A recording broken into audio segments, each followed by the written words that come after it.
Okay, there we go. I come through.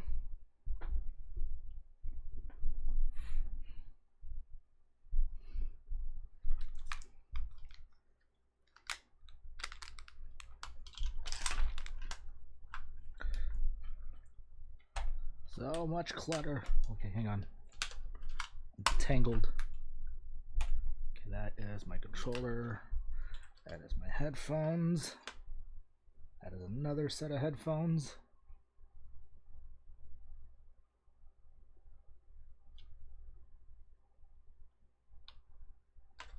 There we go. Fan. Alrighty.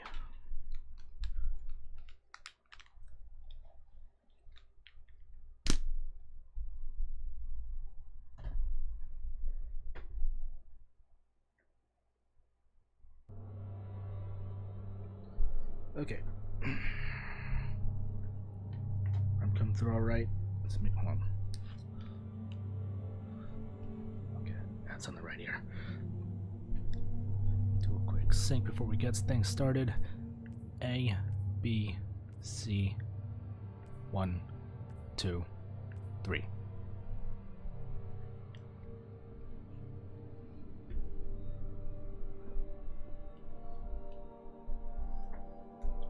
We're good? Alright, so let's get the show on the road.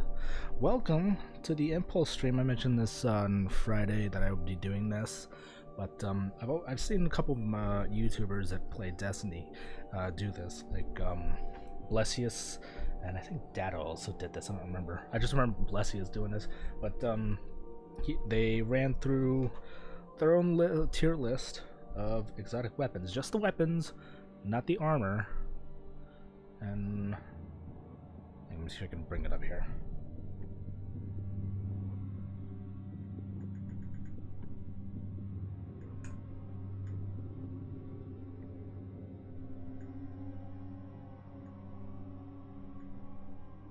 we go.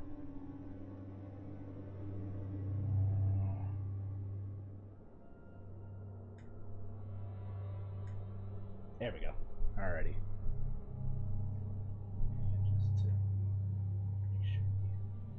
There we go. Nope, that's not the right one.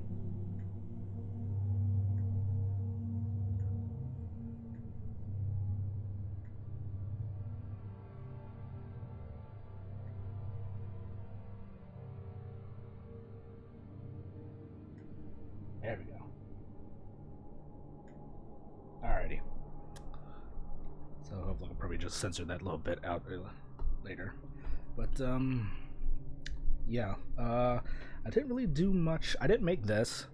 I found this on there's website called Tier Maker. There's a whole lot of stuff like I know there's a couple of people who do like Smash Brothers characters tier lists, and they put it on there. So you can be able to like go on there, see what people made, or make one of your own, like what I'm about to do. Another person I've seen do this was Sphere Hunter, and she did a tier list of what she thought were like her favorite slash best Resident Evil games. So yeah. So how I'm going to do this is I'm going to roll with all the exotics that I have. We're gonna start with my top on the Hunter, and I'm just gonna like show you. Oh, how convenient. Show you what they do, and then I'm gonna give you a little bit of a demo of what like how they handle, give my insight, and tell if it's worth it, especially for ones that are like either you can get it from Xur or get it via RNG or some really easy or insane and stupid grindy quest that I mean, I have it. It's really hard to say if it's worth it. The ones I do have, I say is worth it, kind of is. Alright, so before we kick things off, we gotta head to the list, because there are some that are listed that I don't have. They're all down here. This is all updated up to the current season, Season of the Drifter -1.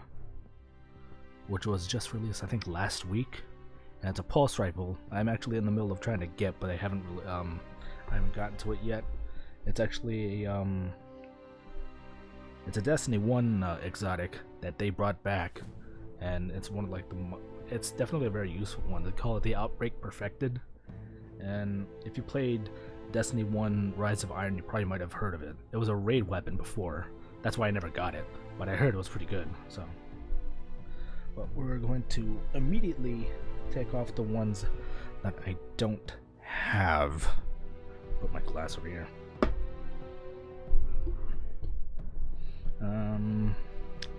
This includes raid weapons and weapons that I am currently in the quest for, such as this. This is the this one right here.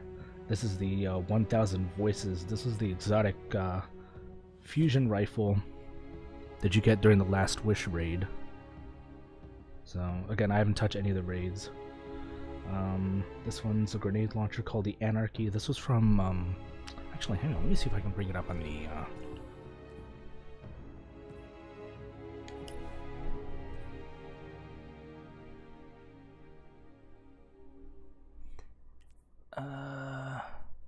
okay, they got the Rat King on here. None of those. Okay, so they won't show up if I don't have it. Which is a damn shame. I think the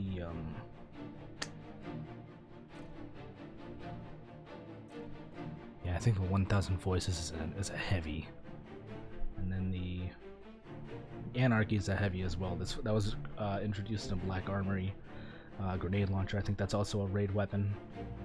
I don't have that. 0 Chaperone.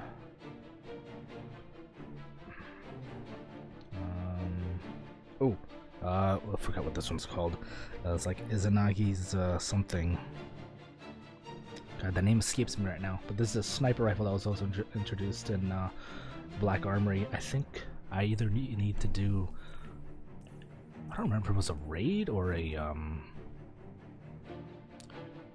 oh, the Shattered Throne. I think it was a Shattered Throne that I need to do this. Yeah, I need to do the Shattered Throne, so that's that'll take a while. Legend of Acrius, that's a Leviathan Raid shotgun. I don't have that. The Rat King sidearm Leviathan Raid, don't have that. Wish Ender, don't have that. Although I am close to getting that. The Whisper, the Worm, want to get that, but don't have it yet. And am I missing anything else? No, I think that's it. Alright, so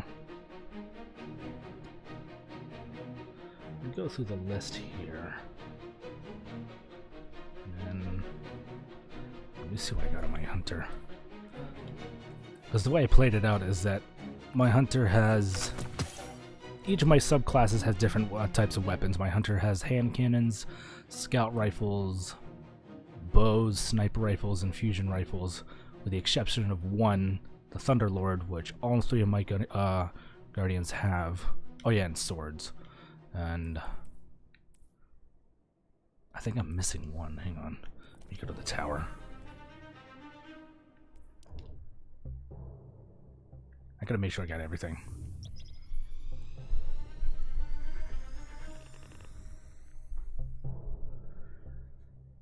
Let's see what we have here. Some of these are quests. This one's definitely a quest. This one's a quest. This one is. So is this one, although this one's one of the easier ones. This one's a little bit grindy, but I think they reworked some of the steps so it's a little bit easier to do. This one takes a while because this one's definitely grindy. This one, and especially this one, if you don't like the Crucible, I would not suggest getting this one. I only got this because this is my favorite from Destiny 1. That I believe is RNG. This is RNG, definitely, because this is a drop from the Black Armory when you finish a forge, RNG. You get this during the Red War campaign. That's one of the easiest ones to get, one of the first weapons you get.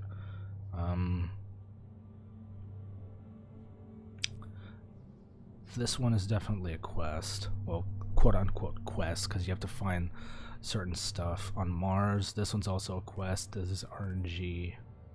This one's RNG. This one, I don't know if the quest is still active. It was a quest for a certain amount of time. Then they put it into the RNG pool. And then they brought it back again. It's pretty easy, but it's definitely a fun one. This is definitely a must-have. But yeah.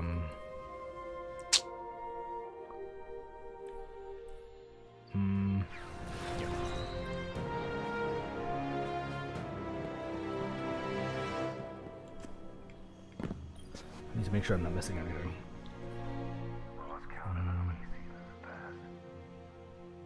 Okay, yeah.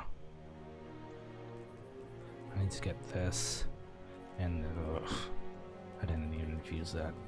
This. Okay. Those were 3.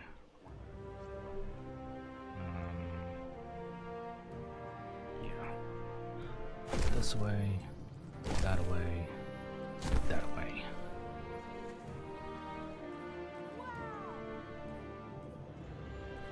This, and oh yeah, this one. And I think the only thing that's missing, I think my Warlock already has a Jotun. We'll get to that later. So yeah, let's go through it. What do I have here first? Last word. Okay, yeah, this was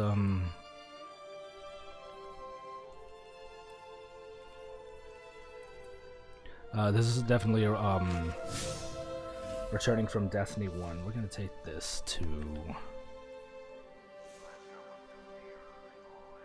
We could take it to the. Actually, no. We'll take it to Io. Since there's shit we gotta do here, anyways. Is a prison cell. Sometimes an engram is the key. I mean, people can talk about this non-stop, but I think the best way to see it is like to really see what you're getting yourself into, to see this thing in action. Again, this was one of my favorites from Destiny 1. This was like my weapon of choice for my hunter, but it's rather niche. This would excel more with a hunter, namely a an outlaw gunslinger hunter, because the way they're built. The way they work, the subclass works, really benefits with using the last word. It's one of the, I think, the fastest firing hand cannon. But this would probably be better used in the Crucible, and which makes sense because a lot of the stuff you see in the for the steps for this quest requires you going into the Crucible. And here's my quest step for Thorn. This is for the Outbreak Perfected. This is for Izanagi's Burden. Burden, that's the one. This is like popped in my head. That's the sniper. That's the Black Army sniper. I was like, Izanagi something. I was like, I didn't have to think about it. All right. And where's my EDZ? Here we go. But yeah, this is one of my mains. My gunslinger outlaw hunter.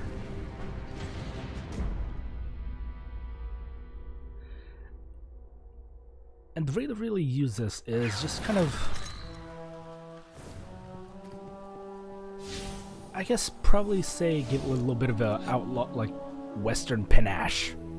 The best way to describe it.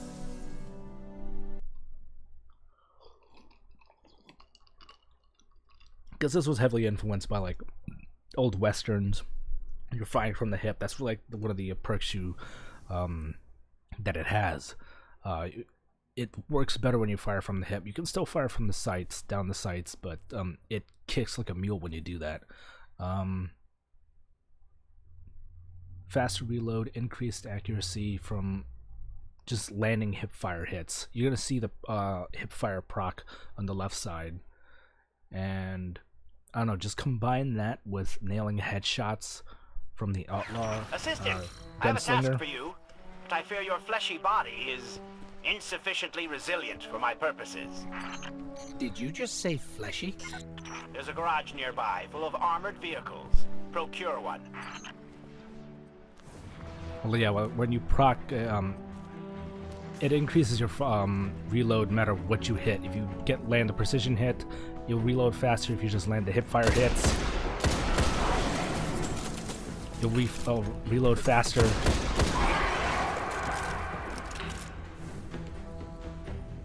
I mean, you can still aim down the sights, but it's gonna kick like crazy.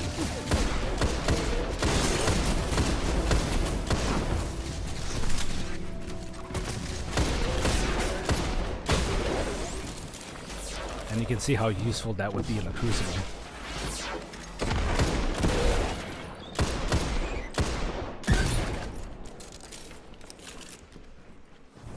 But for any of you McCree fans in Overwatch, this is probably right up your alley.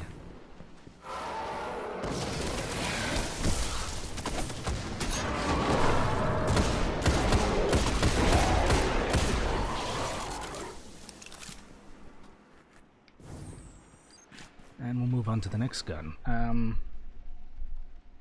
Actually, where would that be? There we go. So yeah, last word, I would probably say, if you're not good at hip fire or hand cannons, I would probably say put this as in a C, but in my case, I would put it in a B. It's very fun to use. I love using it, and it's very useful, especially for the if you're an outlaw gunslinger hunter like I am. But move on to the next one. Actually, let's get these ones out of the way. This is the, I believe this is Titan. No, this is the quest you get when you complete the Red War campaign, and each of the 4 planets has a certain quest to do, and I think this is Io. But if you look at it, this is pretty much like the Han Solo gun. I have an ornament on here that makes it look more like it, but either way, it looks like a Mauser. But yeah, this is Sturm. This is a very good hand cannon. This would probably work best on a sharpshooter. Again, the reason why I divide it into these subclasses is because it works with how I think the subclasses like benefit most out of. And this is very high accuracy and very high impact, and it works in tandem with this gun, which is the sidearm Drang. And one of the perks with this is that when you get kills with this, it'll reload Drang, but if you switch with Drang and you get killed with that weapon, it's gonna reload this weapon and do and have bonus damage to it. So it's a sister weapon. You can't really use one without having the other.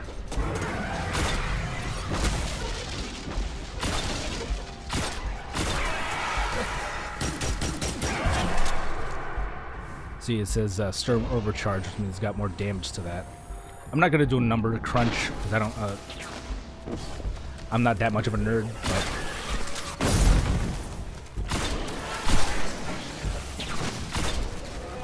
if you're fast enough, you can really use this in the Crucible and just like wreck house with this.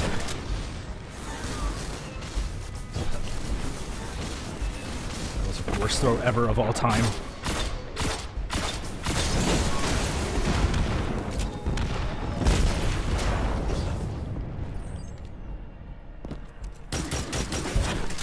But I don't know, ever since the last word came out, this, and I've got the Jade Rabbit, this kind of like, hang on.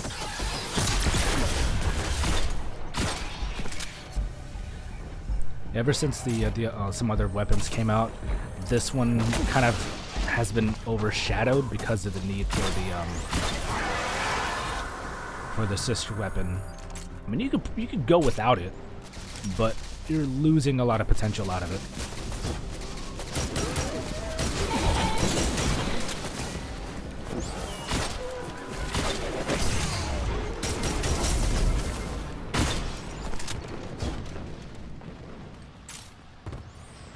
And it just, I don't know, once you get that rhythm down, it just works like, it's like clockwork. Let's go here. Why is that not hitting? There we go.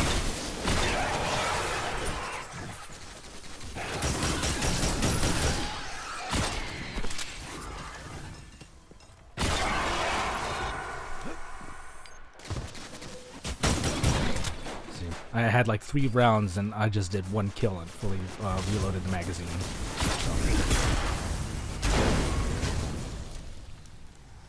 bit of a waste. Wait, I hear you.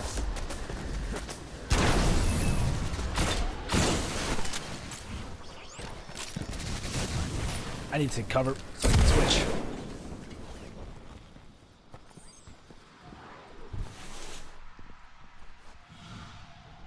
Ja, Stammenring is guten.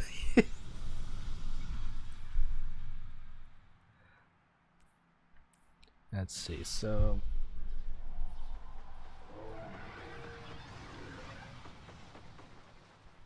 that being said, I would actually put this as an A tier. I mean, it's definitely a better performing gun, but yeah, that one thing holding it back is the need. Like, you have to have Dring on your secondary slot, otherwise you're not going to get the most out of it, and it kind of suffers from that. But yeah, let's get the other sister weapon. This one is like severely low powered, and I have not infused that. First, hold on, 546. I don't know why this one's. I don't know why this one's higher, but this was my favorite scout rifle in Destiny 1. This one, I think you get this from the EDZ. What was I supposed to do?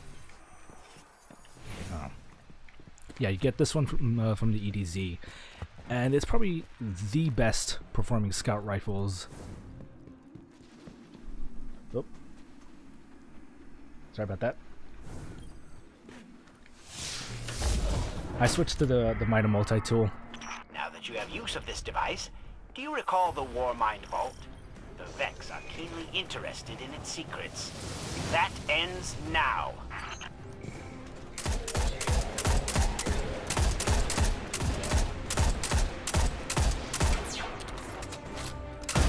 I mean, this thing is just so easy to use. But again, it suffers from having, like, needing this gun. Let me see what the perk for this was.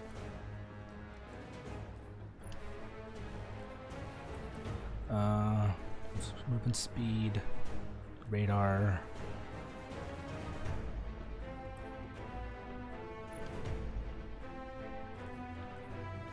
Here we go. Grants speed benefits when the Mitre tool is also equipped. Okay, so this one probably doesn't really suffer nearly as much. So you probably could run through the whole like thing without you can use this without having to need to use this, but again, it's a sister weapon.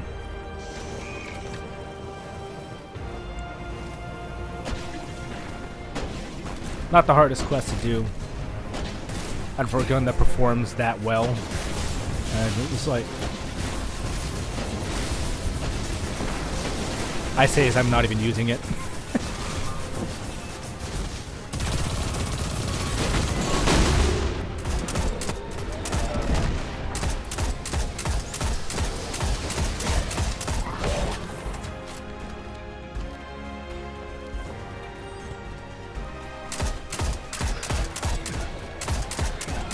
I mean, I've heard a lot of complaints about this, like, especially early on when the game first came out. Like, what kind of information do the Vex want from the Warmind? Why would one of the best guns in the game be a rehash from Destiny 1? And for some reason, people like The Vex may not Kind understand of this mad about emotional that, but I wasn't frivolity, complaining. but they will use it as a weapon against us, if we let them.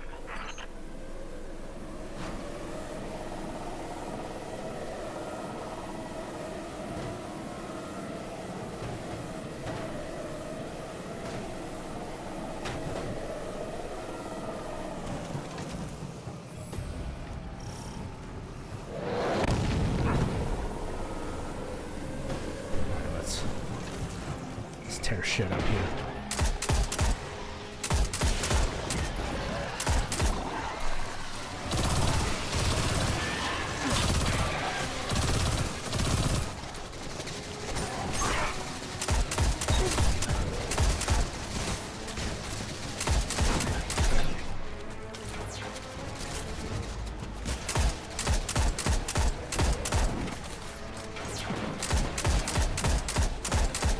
One of the good things about this is, even though I have the helmet that does it, when you're aiming down sights, normally you're actually, I think it's because it's a heroic mission. But normally when you aim down sights, your radar goes away. The perk with this gun is that when you use it, the radar stays. We're making good progress. I have a suggestion. The radar stays up. Suggestion? So it kind of gives you that. Store irreplaceable data. Wouldn't it be good to, you know, recover some of it instead of destroying it? Huh, recover it. Huh. Yes. Yes. Well, fine. Do as you see fit. Okay, can I speak now, Asher? Thank you. Yeah, this is definitely one of the ones if you need to have situational awareness. If you excel at that, then this is definitely the weapon for you. I mean, my normal exotic armor gives me situational awareness.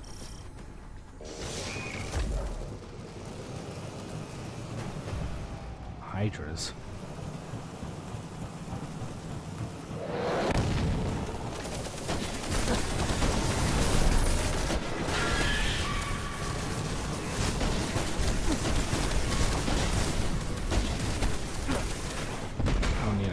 Vehicle for that, but yeah, if you like situational awareness, this is a gun for you. I would say this is an A tier. I mean, it still performs well, but actually, you know what? I would say this is an S tier. Even the fact that it has a sister weapon that would kind of like limit the kind of limit it a little bit unless you have it equipped. I would still say this is an S tier. I mean, you can use this like non-stop. Hell, I did for the longest time. Here we go, Crimson. I believe this came out during Osiris. Yeah, this came out during Osiris. And this is, if you like pulse rifles, this is your this is a good weapon for you to have. Oh, excuse me. It's a 3-shot burst, and what happens is I think it's precision kills. I don't know if it's precision kills or just kills in general. 3-shot burst. General kills with this weapons heal the wielder. Precision kills refill the magazine. Yeah. If you're landing in the hits and you're getting in the kills, you're nigh unstoppable.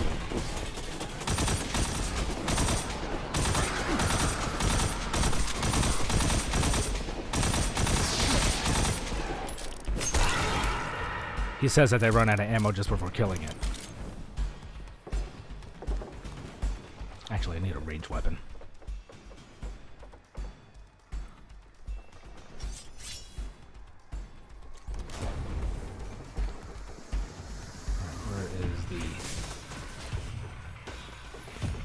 Show up.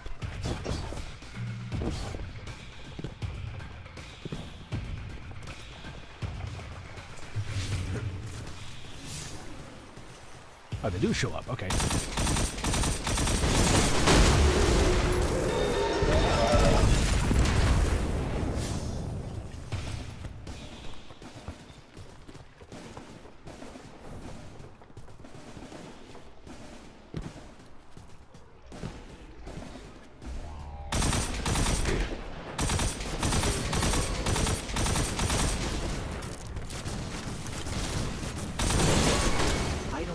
Anything of 24 interest in rounds our is kill data completely so far, Asher? automatically You sure these are reloaded. the right Vex? What do you mean, the right Vex? You know, like, are these the robots we're looking for? The Vex would not trust goblins and hydras with such valuable data. You need to find the Vex mind responsible for the incursions. You're really infuriating sometimes. All right, one mind coming up. I played this mission several times, and not once did I hear Ghost quote Star Wars. Anyways, yeah, this is pretty good all around. This definitely helps in the Crucible.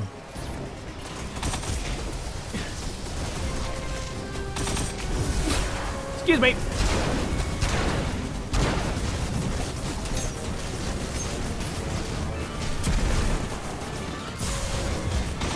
Shit.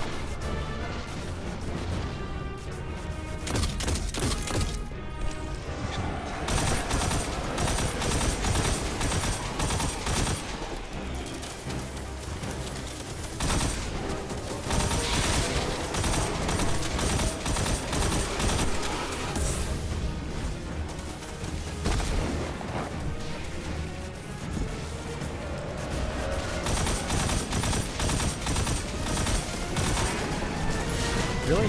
Think Thomas precision hit?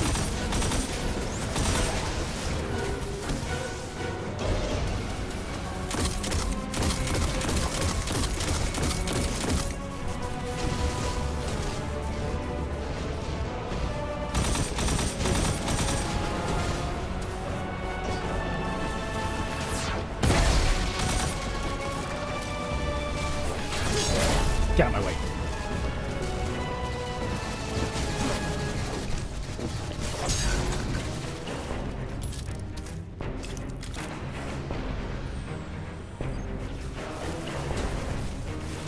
Which way did he go, George? Which way did he go?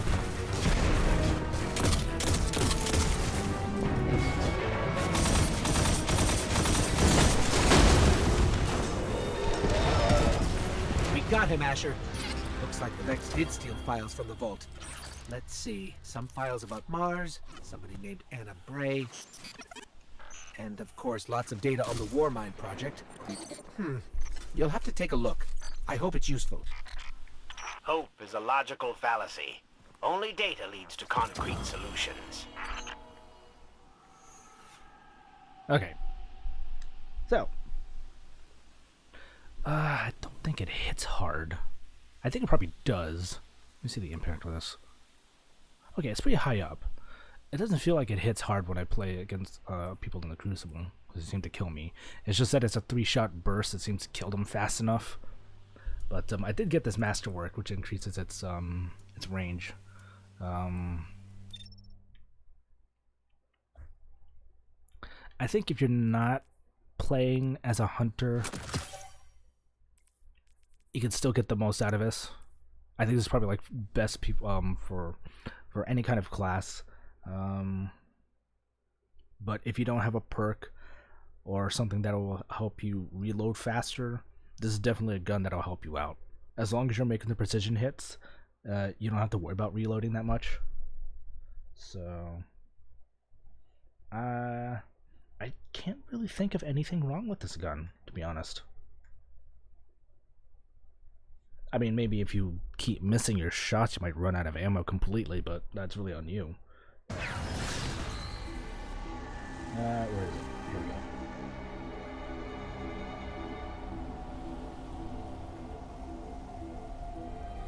That right there.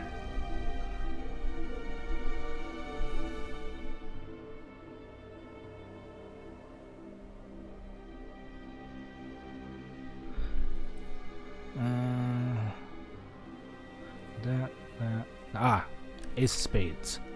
Definitely. This thing is a beast. Let's do this in the Lost Sector.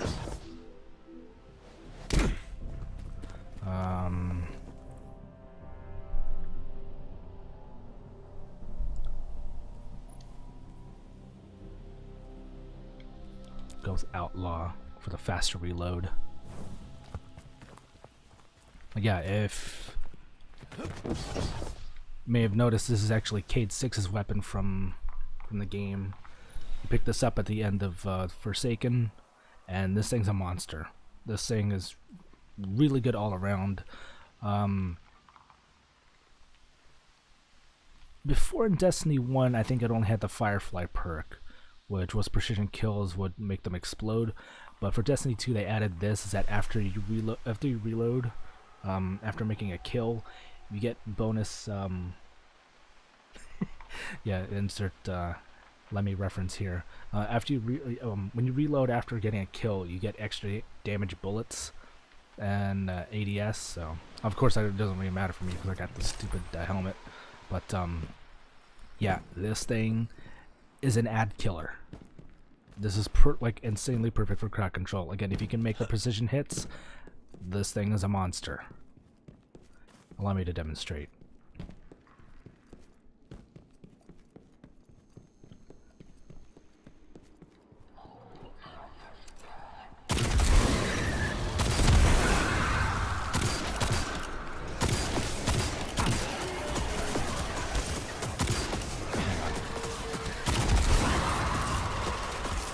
Plus that reload is insane.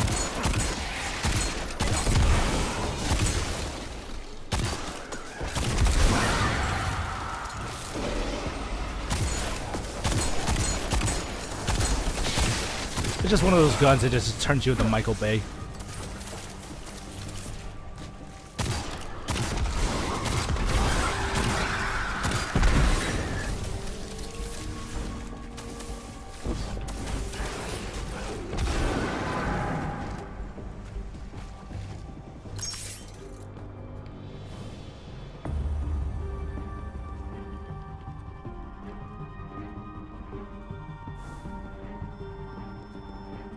Your guns. We'll get to it. We'll get to it. But yeah, I absolutely love. He says as I keep missing. I absolutely love this gun. I'll probably say this is the Destiny 2 version of the kitchen gun. Not exactly hard hitting, but I mean, it hits hard. And the Crucible, you're getting knocked around on this thing.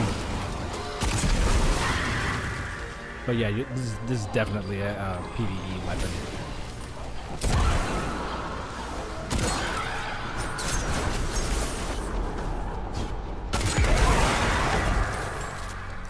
I mean, how can you not deny that? Alright, but again, I can't think of anything negative about this, although this gun is going to be getting a nerf. I don't know when, but what happens is that when you change weapons, you still get the Memento Mori rounds. They're going to change it so that if you switch weapons, this is going to go away. So if you switch weapons for like a long range, by the time you go back to the ace, that's going to be gone until you actually proc it again from getting a kill. So I mean, the gun's already OP, so I don't know. It probably seem a bit more annoying, but I'm not gonna complain about it too much. Where's Ace? I would definitely put this at S, just because, like, I wouldn't doubt that they wouldn't put this, put a catalyst for this gun, because this thing's powerful enough as it is.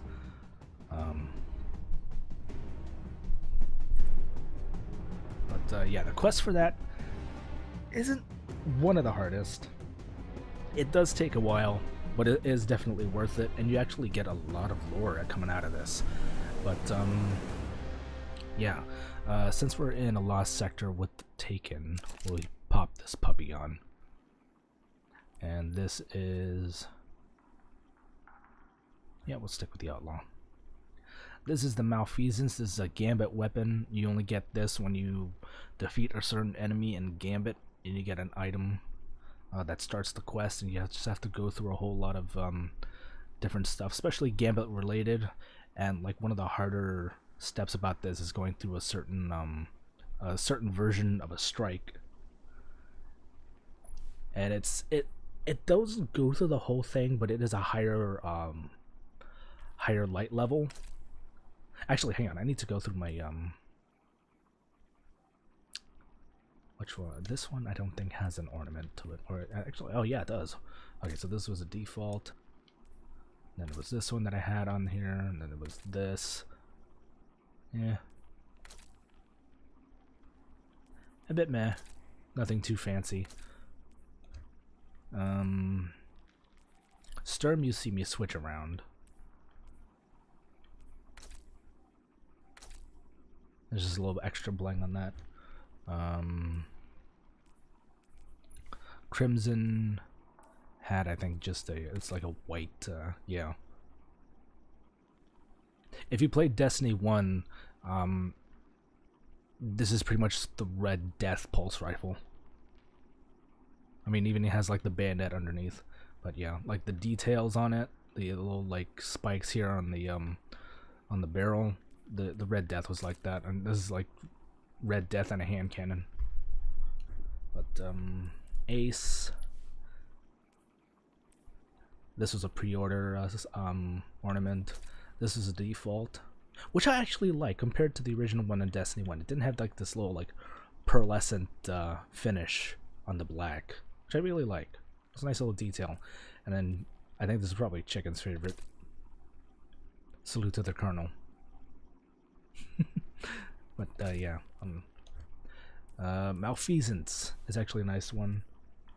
This was the Gambit ornament. This was a default one, and then this is a one from Taken. But yeah, I like this one. This is, yeah, very fast fire. I think it's probably like, I think this would be the second fastest firing, not including the Crimson because that's a burst. But my first thought with it was that this was probably like the next Thorn. Well, it kind of is, and it kind of isn't. What this does is that when you shoot into a target, especially when larger orange bars or yellow bar targets, it'll take up a lot more. But the more shots you put into it, the more damage you're gonna it's gonna do to it. And you'll see when I go up to against the boss on this, and this is especially useful against the Taken. This is like one of those niche weapons. It's like, yeah, this will probably be a niche weapon. It's still useful all around, but the only time I ever use this is when I'm running around the either in Gambit or the Dreaming City. But yeah, let's give this baby a run. It's very nice looking, and I don't think I'd be able to proc the slugs on this. Good, actually ready to hit. And here's a nice little perk, not perk, but a detail. Hang on, let's see this thing. Yep. This thing actually loads with cartridges. Not like other guns where just like a cylinder. Oh, I forgot this one. Yeah, last word. Ornament on this one is really nice. This one also uses cartridges as well. You can kind of see the like little things in the cylinder. But I always like the default for that one. My favorite gun. But yeah, I always liked that little detail, and I thought it was something like a little bit kind of missing with a lot of the hand cannons around here. I was like, when I first saw this, I was like, oh, this thing actually uses cartridges. But yeah, when you see me shoot it, you're gonna see normal white numbers, but when the slugs actually take effect, you're gonna see a whole lot of yellow numbers pop up on him, like so.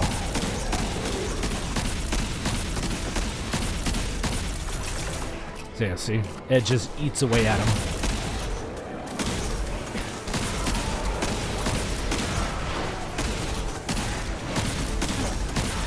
And this thing just has like very little kick. That's ridiculous.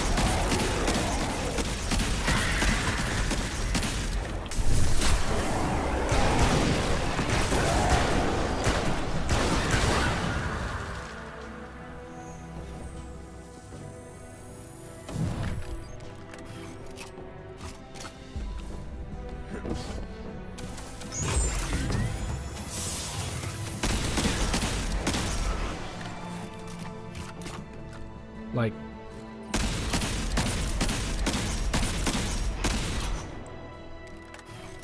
it's like you're firing an airsoft. This thing does not kick at all.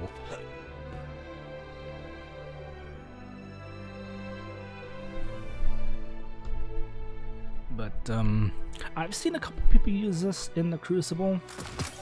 I mean, if you're able to land the hits, sure, but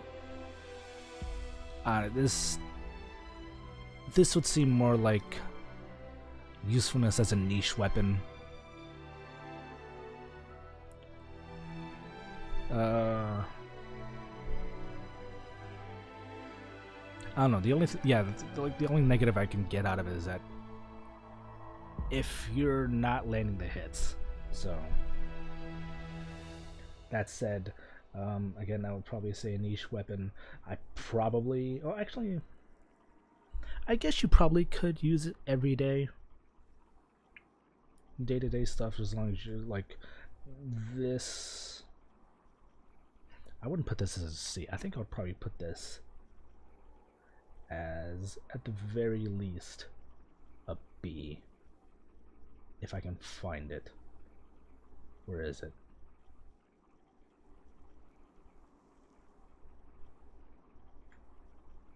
Wait, where is it? Oh, here it is. Okay.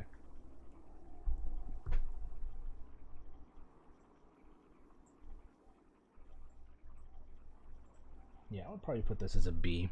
I mean, it handles beautifully. And actually, you know what? I'm gonna put this as an A.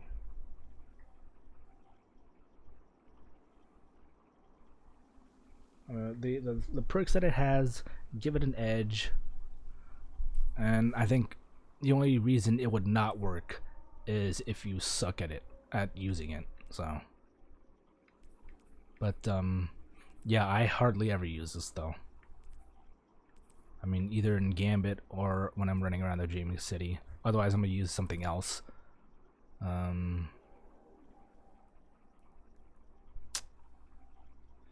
Okay, this one.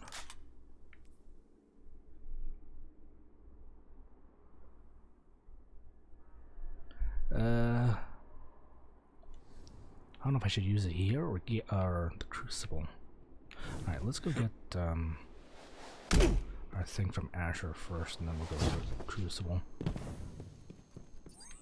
I can find my way out of here.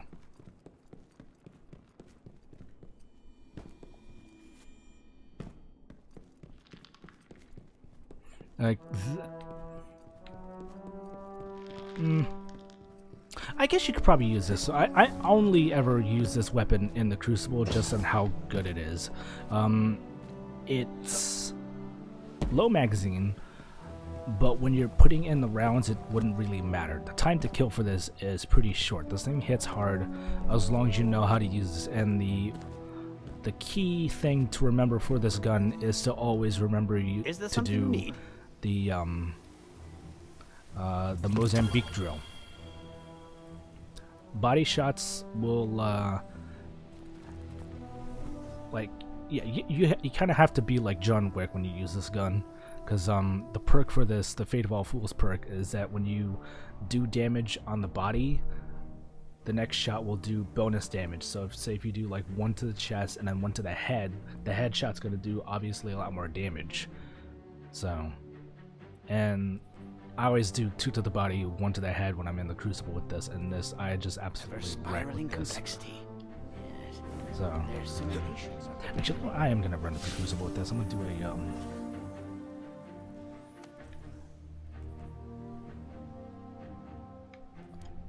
a free for all.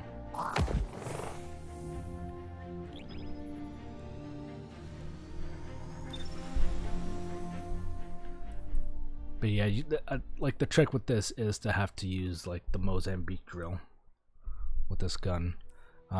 It's got good range. It hits pretty hard. But yeah, this is definitely like anti-Guardian. If you're an invader in Gambit, or if you're playing the Crucible a lot, this is definitely a gun to use. This is the only time I ever use it, is in the Crucible. But a nice little like ornament for it. I haven't gotten the catalyst for it. I don't remember. It says earning victory in the Crucible. I've gotten a couple victories in it, but yeah, that's the default one. This is the Jade Jester. There's another ornament that makes it all red and black. I haven't found it. I haven't gotten it. I don't know if you still can. Those are like in the early, excuse me, like one of the early like holiday events. But ever since I got this one, I was like, oh, this is nice looking. But if you like scout rifles, this is definitely a one to have.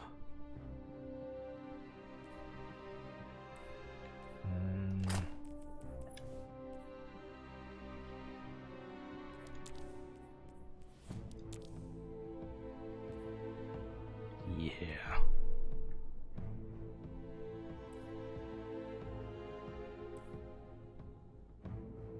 I should have gotten actually, hang on, so I can't.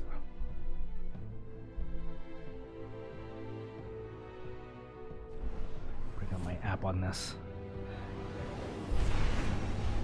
I'm gonna use my app to get a something from the vault real quick. Hopefully, be able to get it before it loads up. Probably get my trust hand cannon back.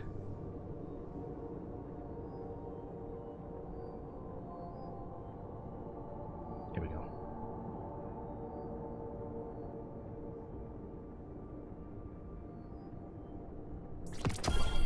All right.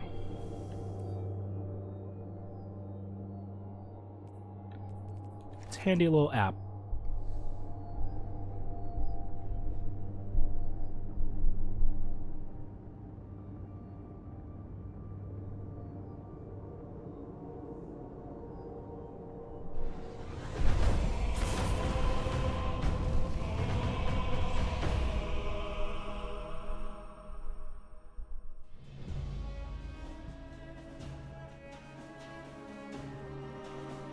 Rumble. You'll find no allies on this battlefield. Fight hard.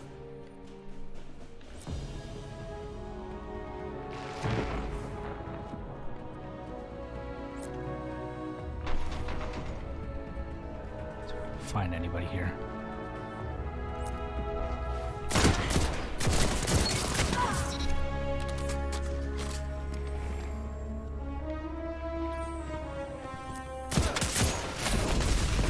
You have got to be kidding me. A rocket horror already? I hate the Crucible. That was a bad idea.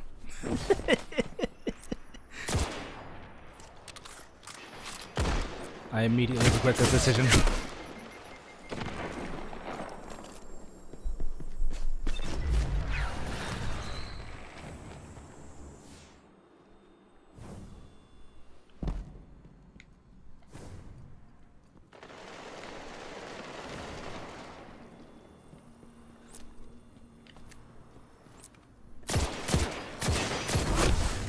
Ugh.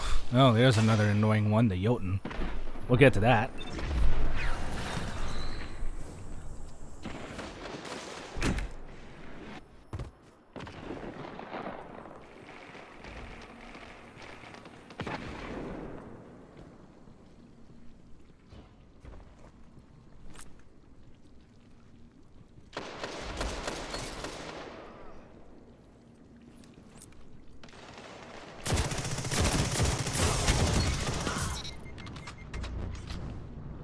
I think there's probably 3 shots right there.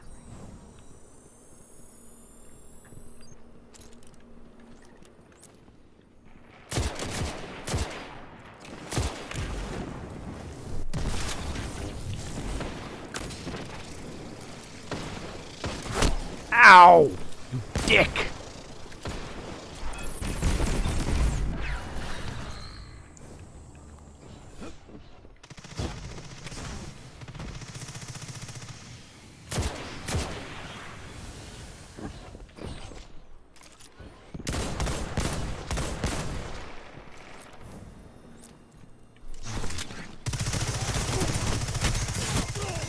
Alright, I'm getting a little mad here. No, don't change. Prove that I can use a Jade Rabbit.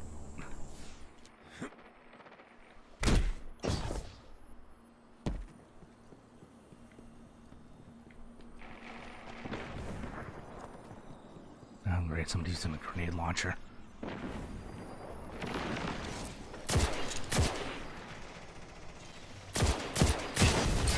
Missed! 5 minutes.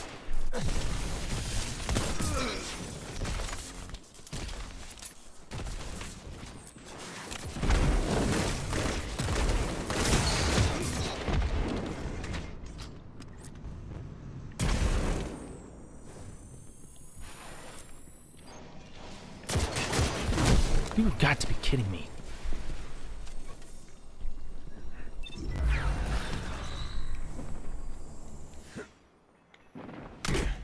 Yeah. Hang on, I just gotta get in the moment. I just gotta get in the, I gotta get in the zone.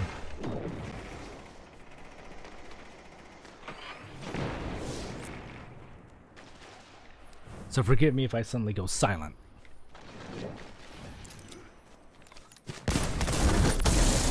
Oh, hell no!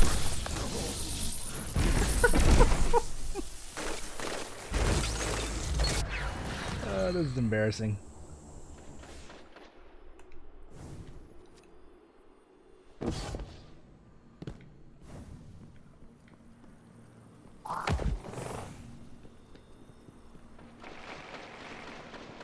Alright, somebody's using the last word, I can hear that.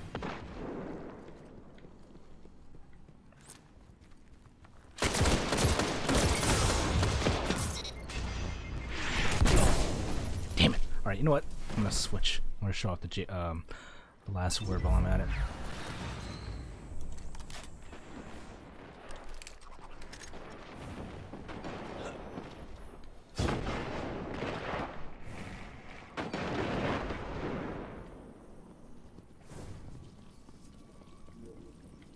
Fortunately, we can only equip one exotic at a time.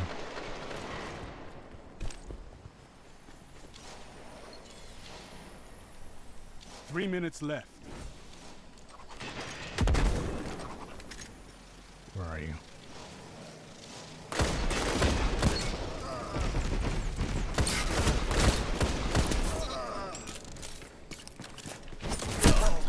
Ugh. Shotgun whore.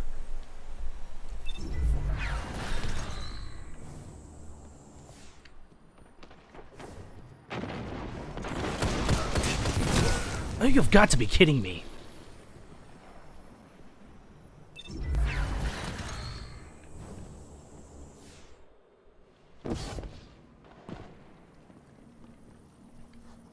Should have just gone with regular team-based, not Rumble.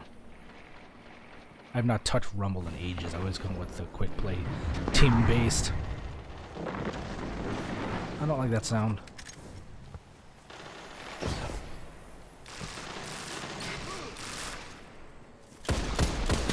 Janitor!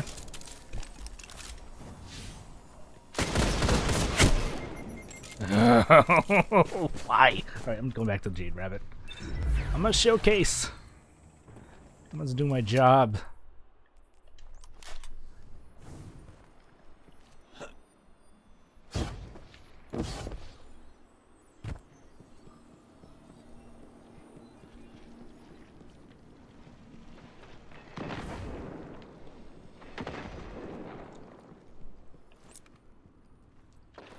Trying to show off how good the Jade Rabbit is, and I'm not even doing that. The hell is this guy?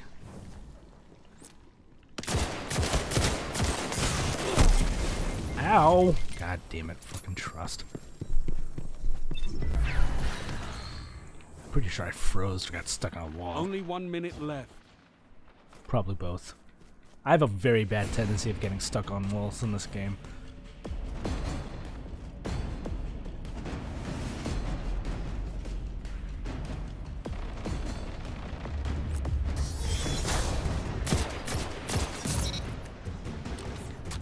See, when it works, it works.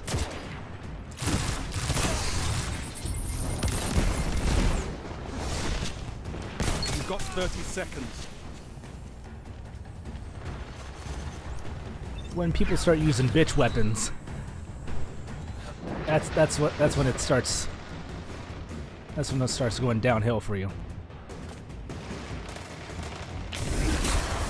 At least I'm gonna use this once. 10 seconds. Ow! You dick!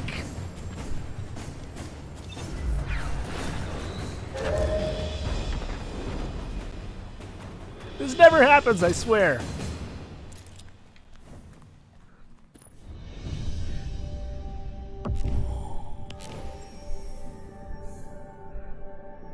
You may be defeated, but you must never surrender.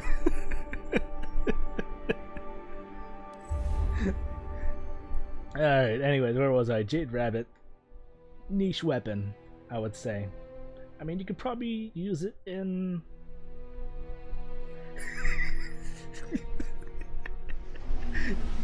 Exactly, can't perform under pressure, but yeah, I think it'll probably be better suited in the Crucible or something a little like higher bar, but because the magazine's so small, it's only 10 shots, so it's not much to really go on. Where's the Jade Rabbit? Here we go. I'll put this as a C. Let's not have my performance in that Crucible match reflect on that weapon's performance. When I actually did land the kills, it was doing its job. I mean, I was 3-shotting. Like, I was putting people down when I was actually landing the hits. Alright, so what else we got here? The Arbalest. Okay, this one came out not too long ago. And this one is pretty, like, this one is also niche. I think it's the only linear fusion rifle. Actually, while I'm here, let's go to the Dreaming City. Oh, hold on now. Let's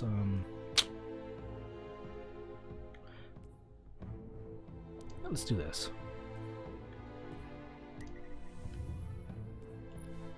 Let's see what we got here.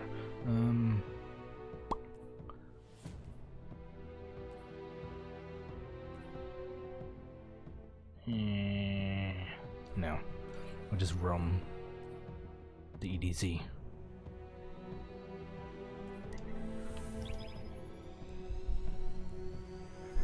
But yeah, this one is a weird weapon.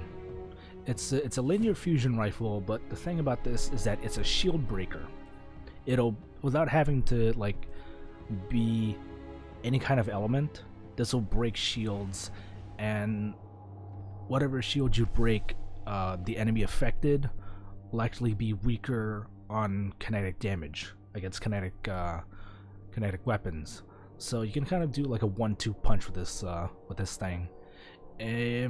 I think I haven't really put a whole lot of work in, like use into it, but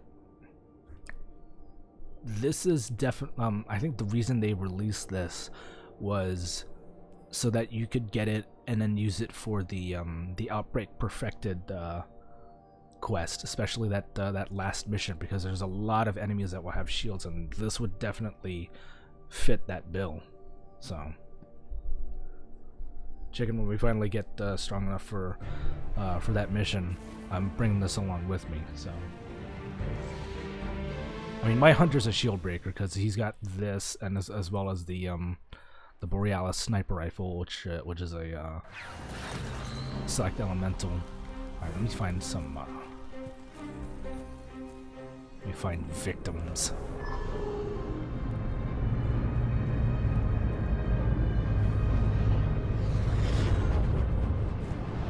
I'm reading a skiff with Glimmer mining equipment aboard, Guardian. Interested?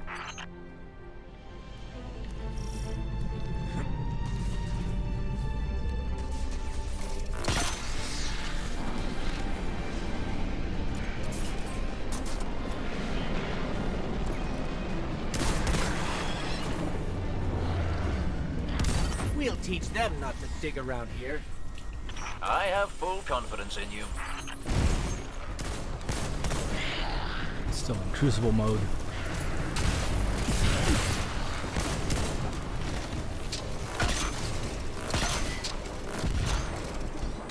It's a very weird sounding gun, by the way. There we go.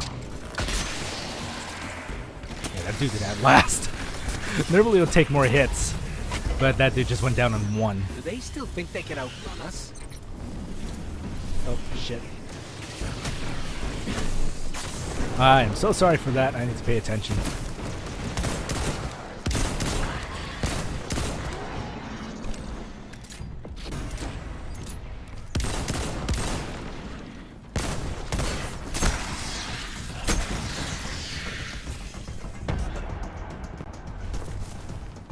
That's what happens when I'm paying attention. Plus, I blame my piss poor performance in that Crucible match. Distracting him. Where is he?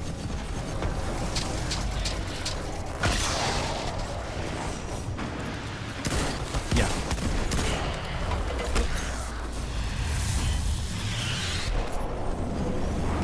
Normally when I shoot at one of those guys, it takes about 2, maybe 3 shots. I just took him down with 1. So that's actually pretty badass. I like this.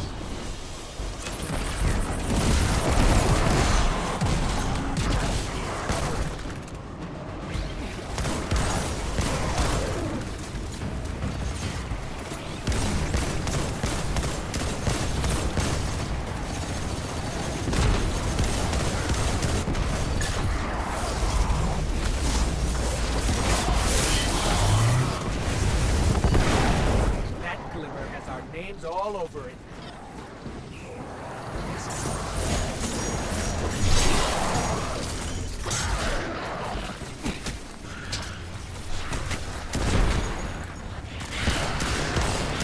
Come on, where's the heavy?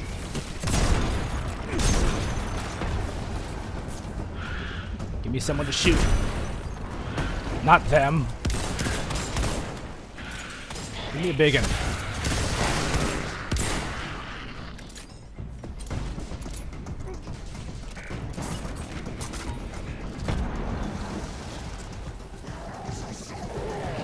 Bingo. Oh, he didn't even have a shield. Are you kidding me? Fine, screw you.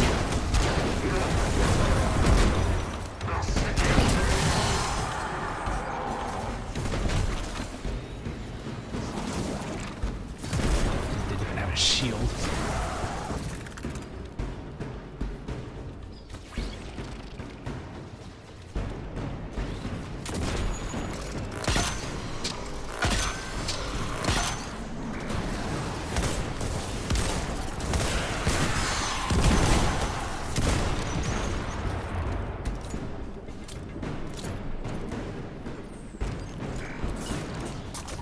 Ah, there we go. I don't know if that was a grenade or something else, but I feel like that shot didn't kill him. Hey, Devrim. Glimmer, incoming. Another impeccable smash and grab. Well done. Yeah, one shit. What? One shit.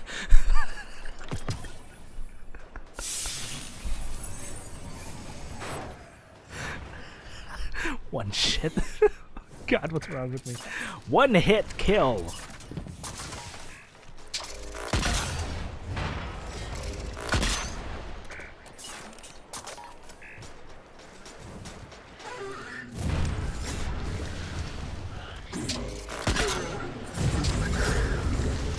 Give me somebody with a shield.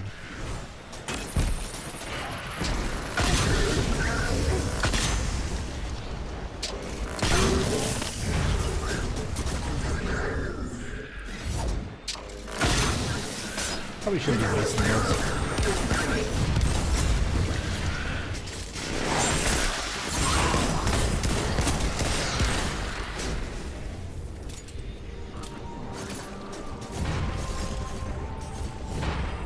Shield. Shield. Fine. Be that way.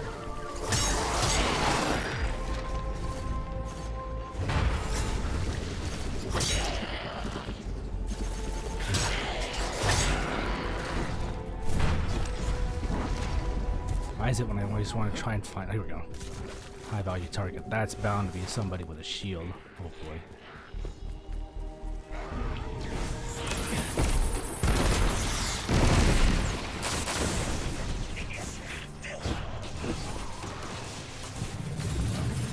Nope. Just a big old yellow bar.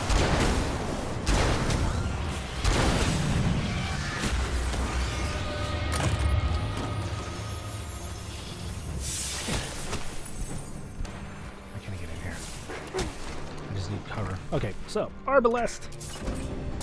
Useful. Actually, no.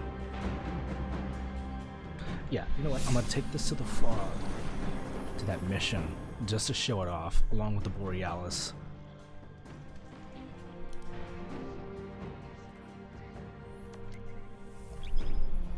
Just so I can really show off.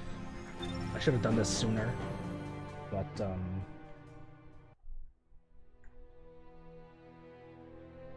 yeah, we'll do the Arbalest and the Borealis for this.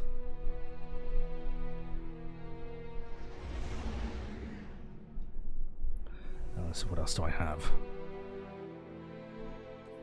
Polaris Lance, the bows, and the Sunshot.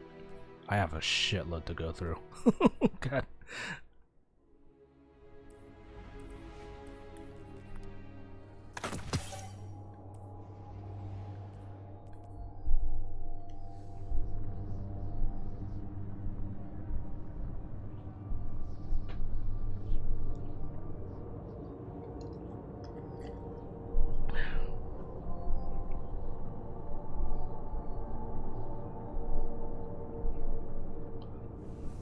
Yeah, we'll start off with the Arbalest and then switch to the Borealis.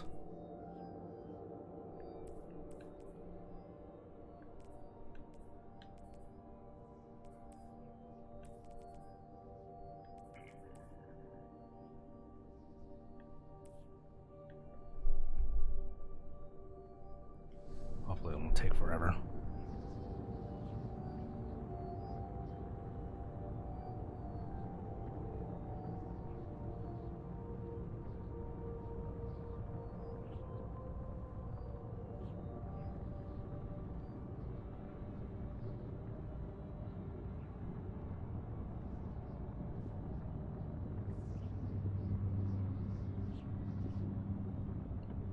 Come on. But yeah, we'll jump into the secret mission for the Outbreak Perfected. Well, at least the first part of it, just to show off the weapons.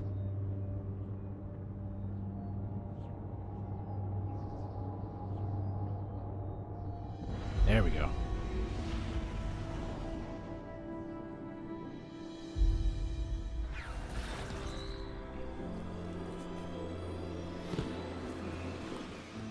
Mithrax, where are you?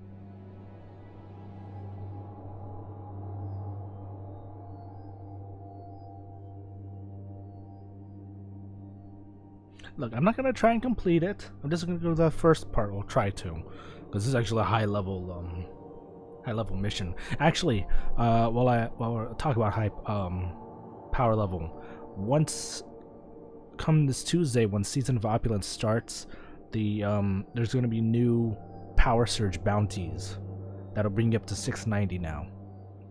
So. And from what I understand, they're going to be less of a chore. Like a little bit easier to do compared to the last ones that you tried to do before.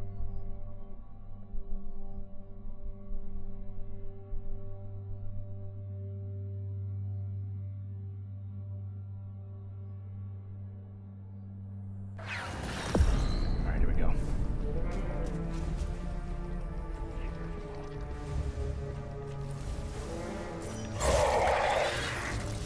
Hi, Mithrax.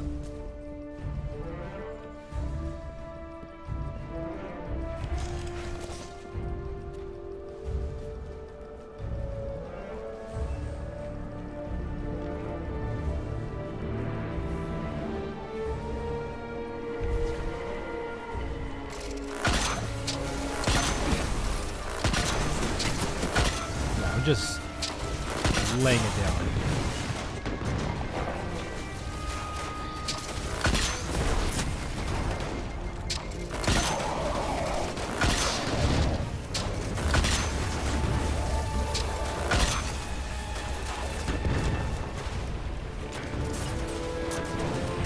I think I'll probably prefer this compared to than the Borealis.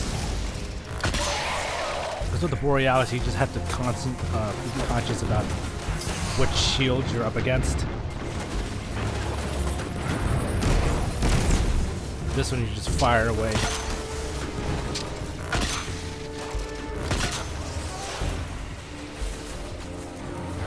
Here, hopefully nobody comes at me.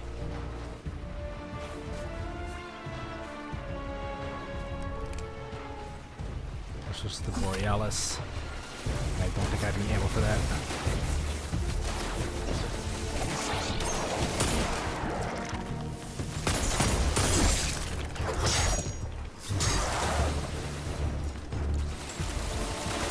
Still no ammo for that.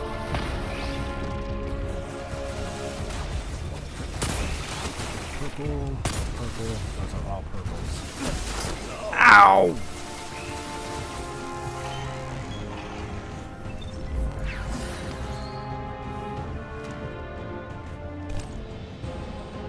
Wait, where am I? Oh.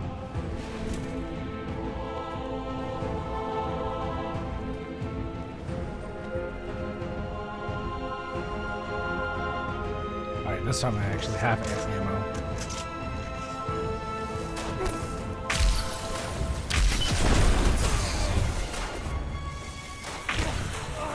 I can actually land it.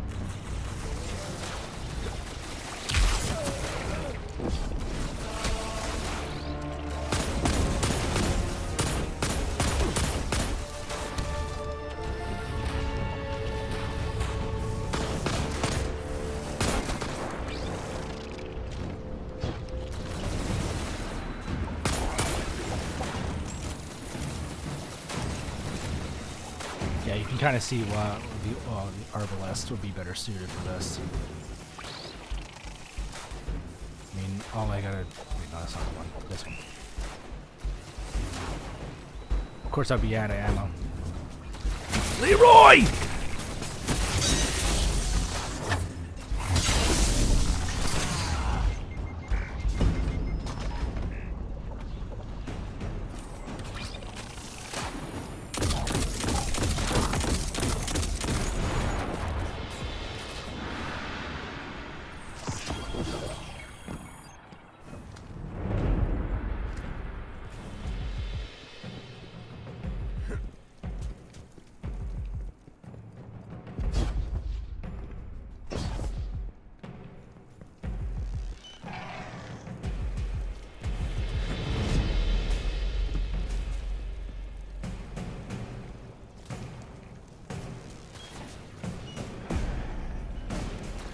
Shit.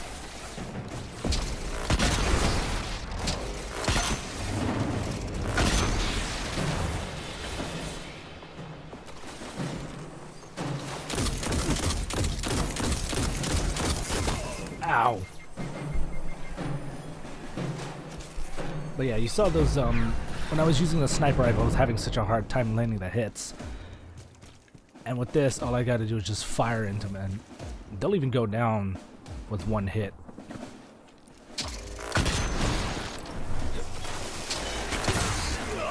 Assuming I can actually hit land it. Where is, oh, that jackass. Robot. Let's try and walk.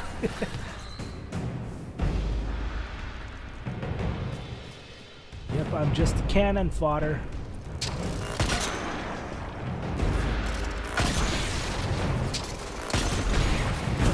So yeah, there's a nice little note. If you're trying to get the outbreak perfected, this is definitely a weapon to have.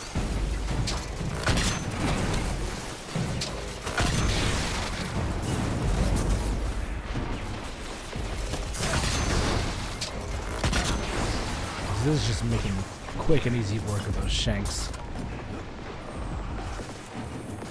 Oh god.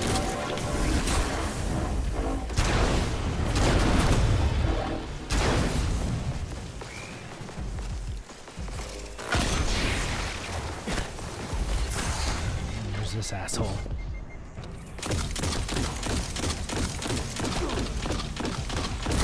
Ow, still got you.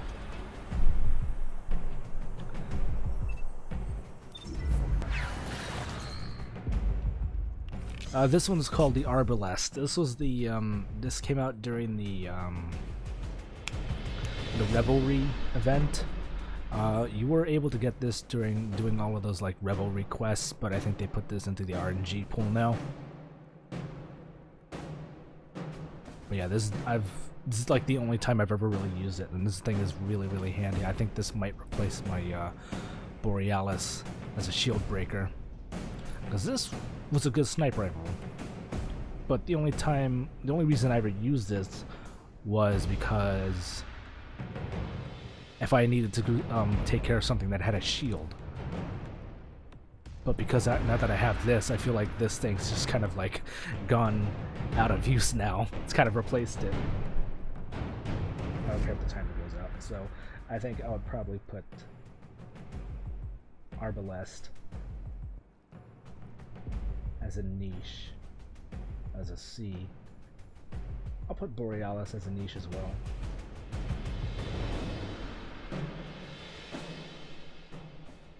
That's like the only time I ever really use it. Let's see if I can use the, those were purple, if I remember correctly. Let's do the Monarch.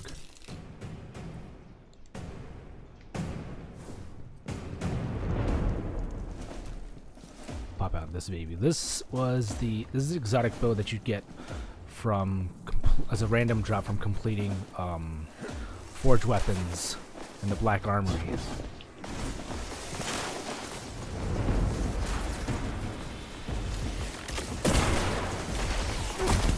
course, you're not really doing good against a solar shield.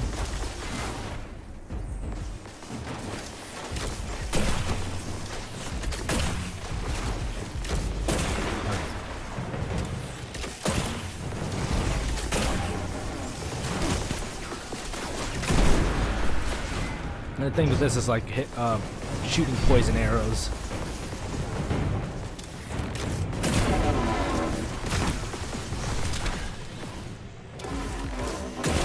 So I can break the shield on this guy.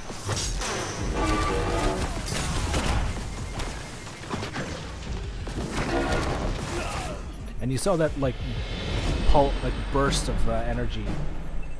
Oh, God dang it! Thanks, Mike. Sorry. I thought it shut browser windows, but yeah, the way this bow works is that it's like firing poison arrows, but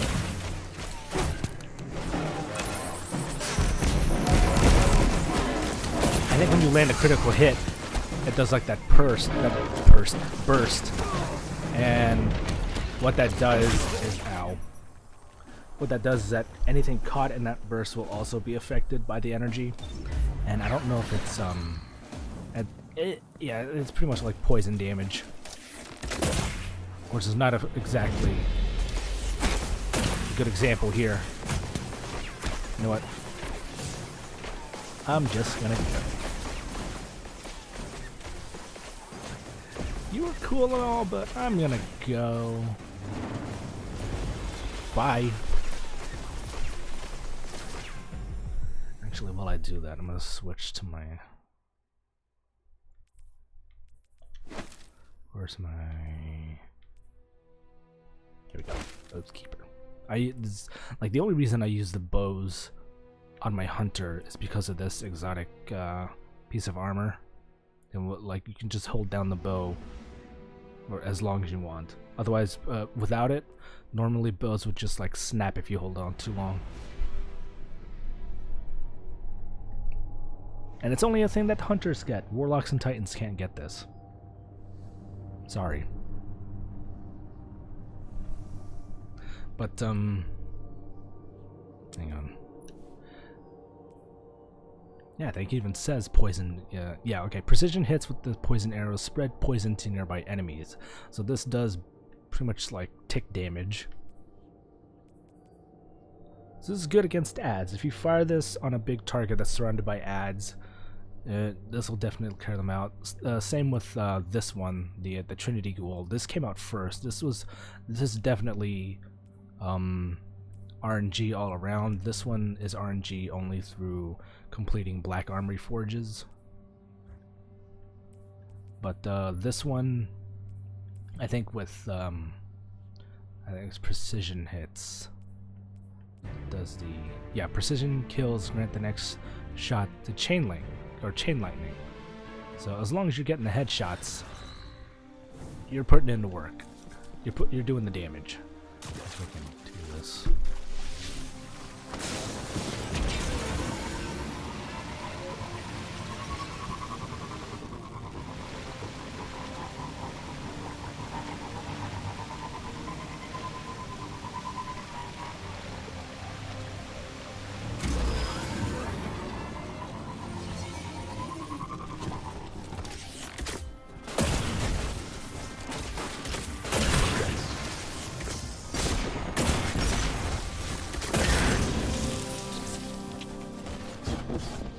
Normally it would take like 2 bows to kill one of those things if I'm not hit to the head.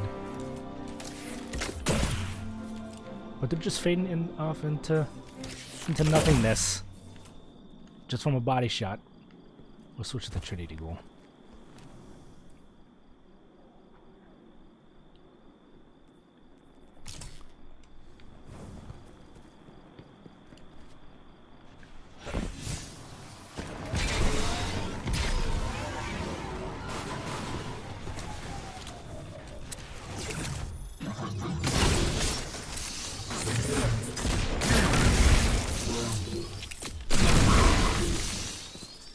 I think this one probably have more fun with. As long as you're getting the precision hits, you're always going to proc that chain lightning. And that stays. I think even if you switch weapons, that's going to stay until you miss a shot.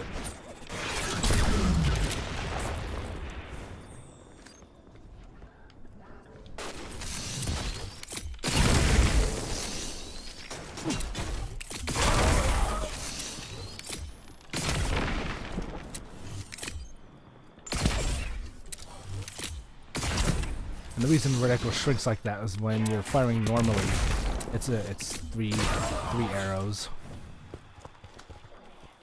But when you hold it down, it narrows it down. Yeah, see. I mean, they're both useful, but I think to get the most out of it is when you do like a mission or a strike that has either arc or void burn. So we'll knock those 2 out. But I can use that from day to day. I would say I would put this at a B tier.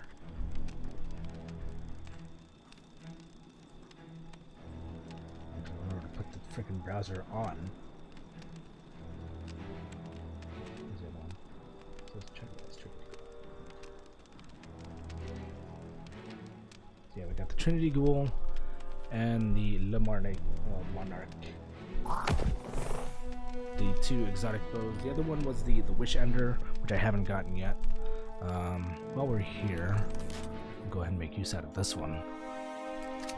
This is another early. I think you can get this like right after the Red War. This is a scout rifle. I never really use this. I think this will probably be more useful when you're doing the Leviathan raid because this does more bonus damage to Cabal and not much else. Normally it's a slug you fire from the hip, there's that, but when you aim down the sights, the fire, it's like focused.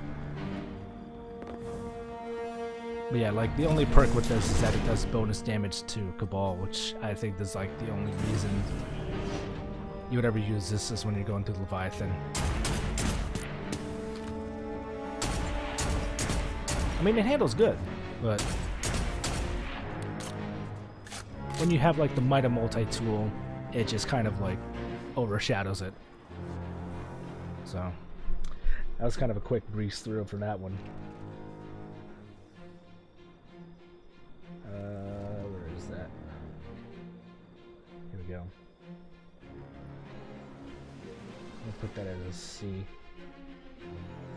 It's useful when it's needed. I'll say that much. I don't think there... I don't know if there would be any... we'll see. But, I have to put it out there. But, yeah. We're right here. We'll put it as a C tier. Moving on. We'll go to the Sunshot, probably one of the better hand cannons. This takes, for the most part, this takes Firefly and just makes it for every single kill that you do. Like, you don't even need to take precision hits. You just have to make sure you kill it, and it'll explode. Like so.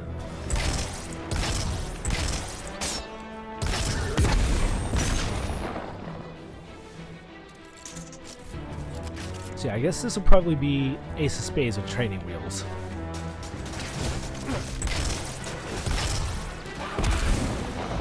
Oh yeah, obviously it does burn damage as well. This one will probably be Michael Bay the gun.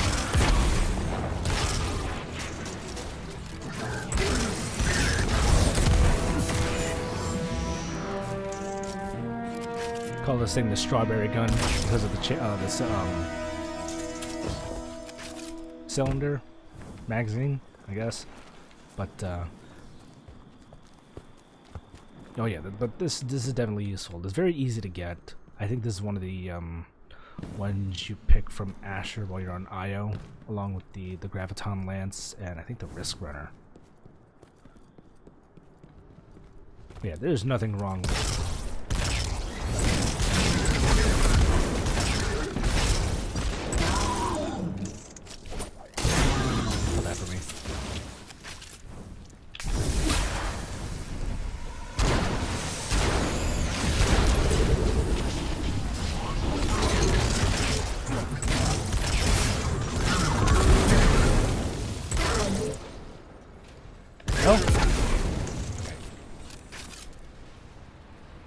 And I guess we'll give this one to his brother, Polaris Lance. This is probably one of my favorite scout rifles. Again, the trick with this is to get precision hits, because you see this little like 4 dots on the reticle. Every time you get a precision precision hit, doesn't have to be a kill. You just gotta land it. A dot shows up. When you get 4 of them, you get this. The 5th hit will always be an exploding, shot.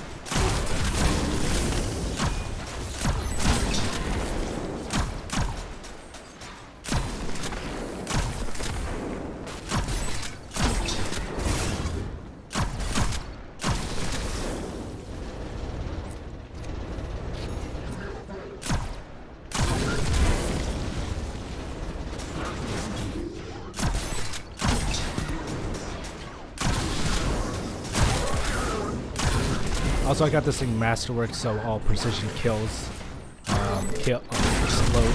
So yeah, this is also Michael Bay the gun.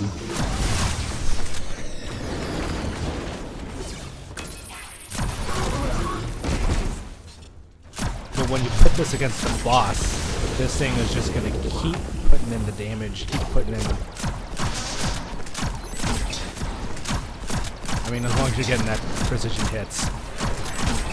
That dude might as well be stun locked.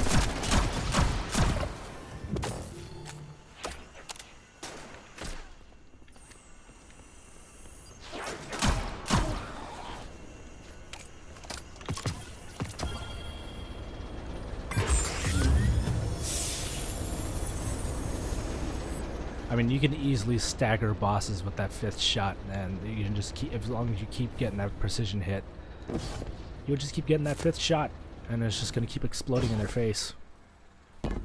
I love this thing. You get this from doing a quest on Mars. It's a little bit long-winded. I wouldn't say it's difficult. It's just it's a little bit grindy. So, that being said, I would actually put the Sunshot as an S tier on just how useful and good it is.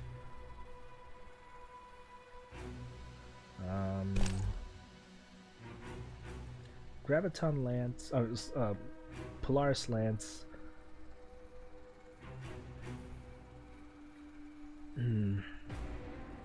I think if you know how to use scout rifles well, if you can be able to get the hits, this would definitely be S tier. Otherwise, if you can't use it properly, it would be an A tier.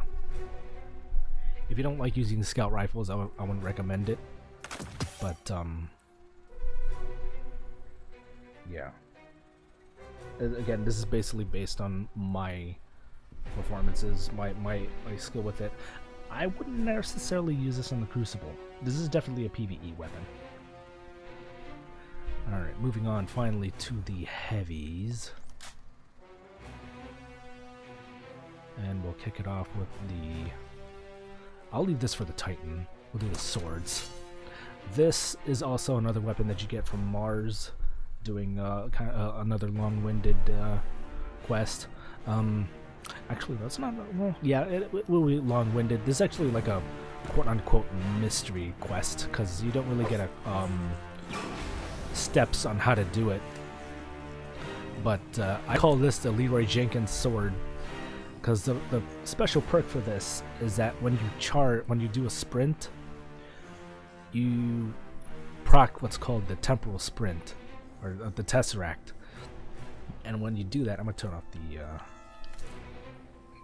that's it without the ornament. Looks like a Vex weapon because it's based off the Vex. But yeah, when you sprint, you kind of it goes into a stance, and when it does that, all you gotta do is I think it's this. No, it's the secondary attack, and he does this. And this is just like one big AOE attack. If you run into a group of ads, they're not gonna be there anymore. But yeah, this is pretty much Leroy Jenkins the sword. Let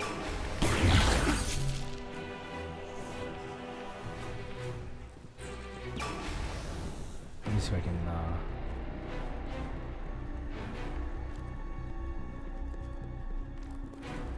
Loki intensifies.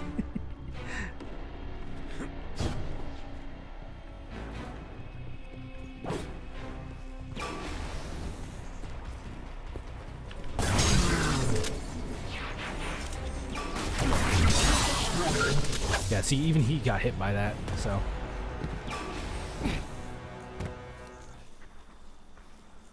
But, it does take a while. I think you need like a couple seconds, but the catalyst for this is this one's definitely a long-winded one, but it shortens the time needed to proc the temporal sprint. The Black Talon, I would probably say, is one of the better ones. Dick. Black Talon is probably a little bit more useful. The best way to describe this as if you played The Legend of Zelda and you know what it feels like when you have the Master Sword and a full health bar, you get the Sword Beam. And it also homes in on targets. Is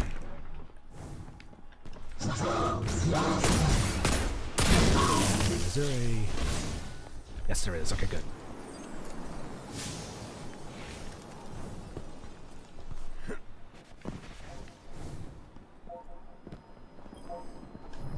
There.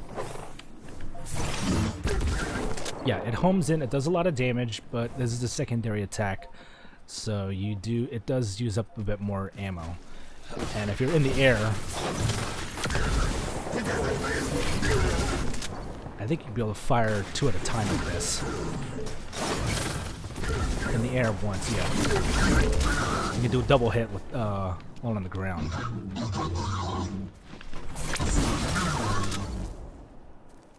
But yeah, this thing definitely destroys. I like this sword more than the World Line Zero, but I think if I got the catalyst for the World Line Zero, it would definitely be a contender. But for now,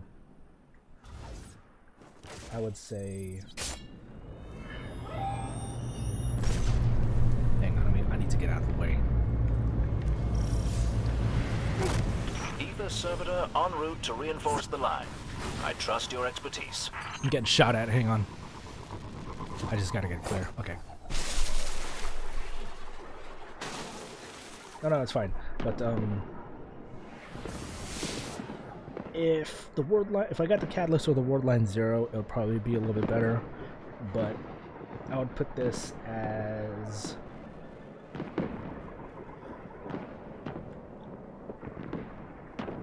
I would put this as a C. Namely because of that. You have to be sprinting in order to use that. Otherwise it's just going to be like any other sword. The Black Talon, on the other hand, I would actually pop that up to an A tier. Just because of how good it is. But the only downside to that would be it's a heavy. So if you don't get the ammo for it, it's not going to be much use for you.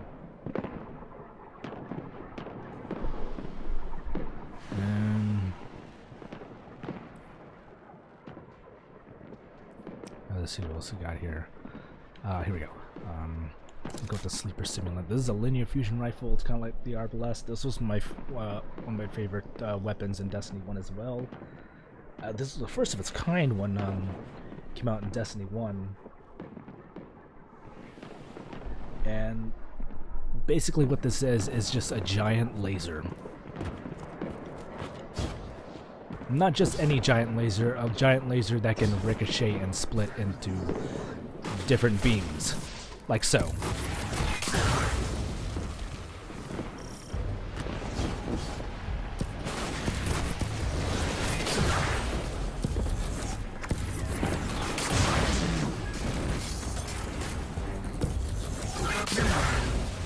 Yeah, they just go everywhere.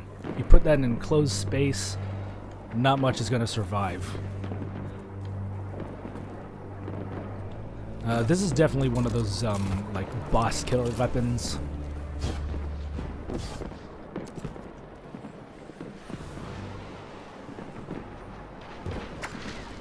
see what I can do against this.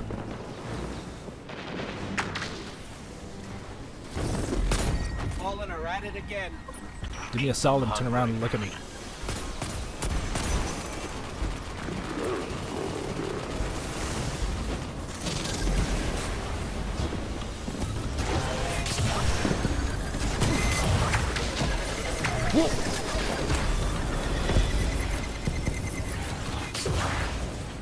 Servitor down, ether gone, a whole crew sacrificed. The Fallen are having a very bad day. I expected nothing less from you. Didn't even get a chance to really show it off, but to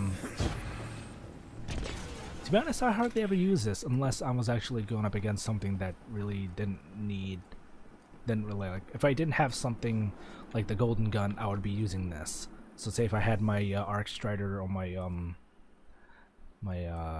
Night Stalker Hunter subclass setup, I'd probably be using this because this is pretty much what it is. It's like using a Golden Gun, except this one can like just bounce off walls.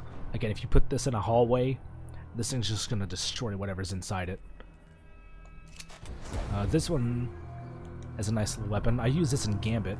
If I can be able to get the ammo for it. Hang on, let's see if I can find a event flag. Here we go.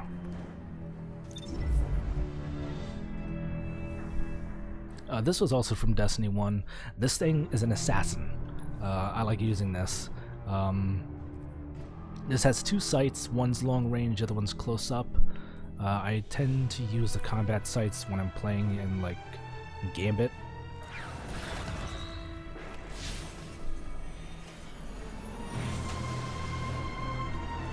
But the nice little detail for this is that when you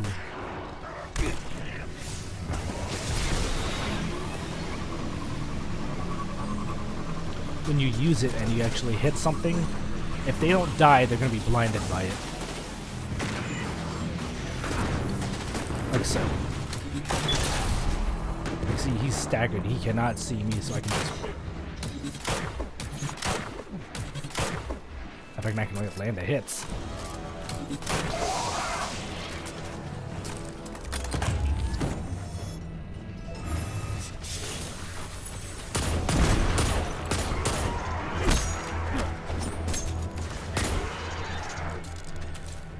But yeah, I use that in Gambit if I'm not using any other exotic. But I think if I'm doing that in Gambit, I don't know, it's weird. I think it would depend on the level, because the other sights do take longer, but you do more damage with it. But this thing is like really fun to use. It's not too hard to get it, not too hard to miss with this thing.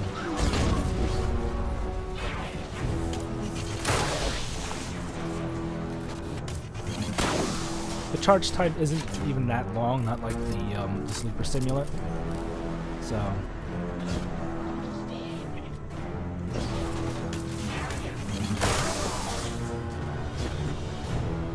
yeah, I'm a lot better with like linear fusion rifles than I am with sniper rifles, if that's any kind of indication.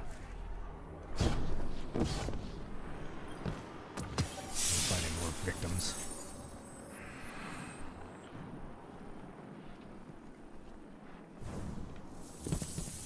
Victims. That's not a victim. It's a light.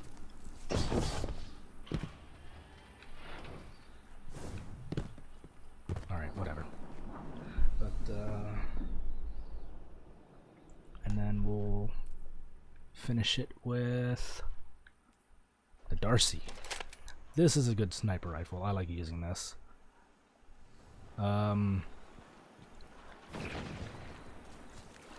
Thing with this is that the trick with this is that you have to have the sights on a target so that it highlights it. It locks onto it with like the target computer, like that. When you do that, the stats on the rifle do more.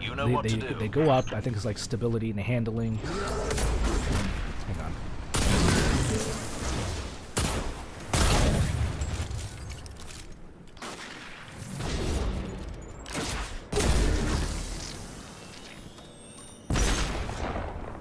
I just know the stats go up. It's easier to handle. There's less recoil. I mean, it shows quote-unquote critical information. It shows the health, but I don't really care that much for it. This is when you have the thing active. There you go. Precision damage. When you have this thing on a boss, this thing is going to melt it. Because you got a very large magazine, and you can fire it very, very rapidly. I mean... Let's do this. Hit them where it hurts. I think this is like one of the more faster firing sniper rifles. At least in my experience. Like if you're going up against the bosses, it's definitely one of the weapons you could really get the most out of if you're good at sniper rifles. But if you can't land the hits with a sniper rifle, it's not going to do you that much good. So, that being said, it is good. It's a weapon I like to use. It's more on me, but we're gonna go ahead and change gears. Because I really need to kick in the get the others. So while that's loading up, let me go ahead and knock out those other weapons. Alright, so we had the Darcy, useful on bosses. I would actually put this as an A tier because it's that good. The only downside is it's a heavy. I think it's the only heavy sniper. Oh my god, I think it's the only heavy sniper. So, like, really, ammo's the only problem.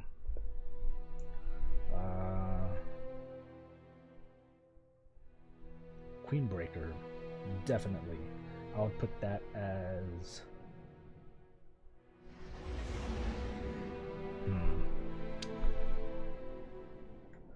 For anybody else, I would put that as a B tier. For normal people. That sounded very, very wrong. For casual, like, users. If you're someone like me who, like, is really good at using linear fusion rifles, it would be I would probably be A tier. I think the only thing holding it back is because it's a heavy weapon. What else we got here?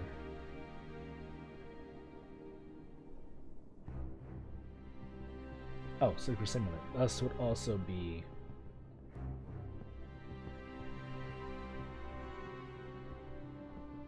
this would also be a B tier. Again, it's based on people who would use it, and really the only thing holding it back is ammo. It's a heavy, so...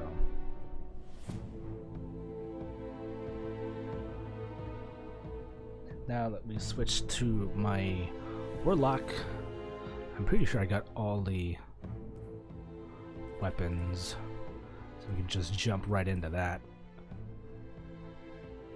Yeah. Okay, so let's go to...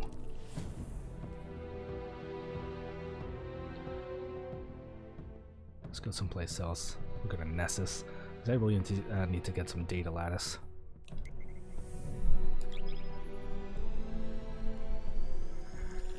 Alright, so the first weapon we've got here would be the Vigilance Wing. I'm going to switch to that. Actually, this.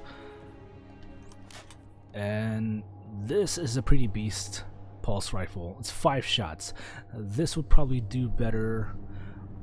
Like the perks on this is better suited for when you're in a fire team. If you're doing strikes or the Crucible, it does more for you. Because when a teammate dies, the stats boost up. You get health, and you move around a lot better. Just for that, like, I guess you probably like say an adrenaline rush kind of thing. And it does even more when you're the last person standing. So, I mean, that being said, even without that, it's still a really good pulse rifle. It hits hard, it's a 5-shot burst, and this thing's pretty beastly. It's got a large magazine as well. I think. I could be wrong. We'll find out when it loads. Yeah, 50 rounds. You don't see many pulse rifles with a magazine that large.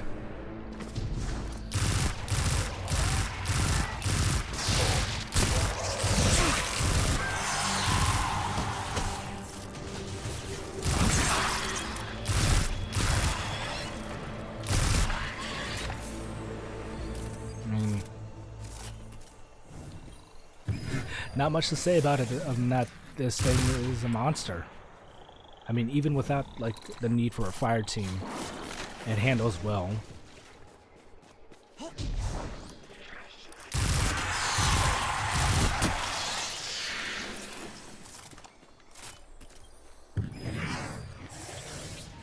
If you're not good with pulse rifles, then you probably should pass on this one.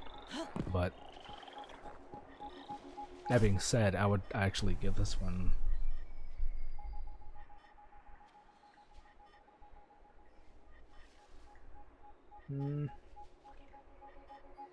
I would give this one an A tier. I mean, even the kick isn't really that hard. You could probably kind of treat this as a burst firing auto rifle just because it was 5 shot. Now, where the hell is it? Oh, here we go. Now I'll put this at B tier. Excuse me, I'm getting shot at.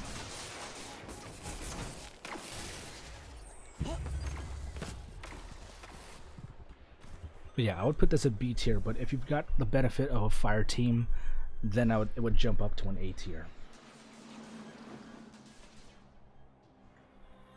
Now we'll switch out.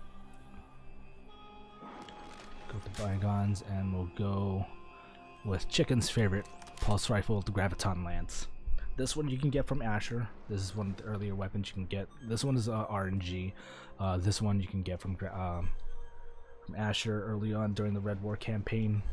And like the thank you. Like the Sunshot. I think it's either precision kills or it just kills in general. Yeah, just kills in general will make everything explode, and it's got little void wisps that'll seek out other targets. So this is definitely good for ad control. This is a 2-shot burst, but it doesn't feel like it. The second shot doesn't kick. It kind of feels like you're using a scout rifle. It's kind of like, it feels like you're double tapping a scout rifle. I mean, you don't get a whole lot of kick with that second shot. It's just the first one that makes it, it's the first shot that makes it kick, but even then, as long as you go like center mass, the second shot will hit the head.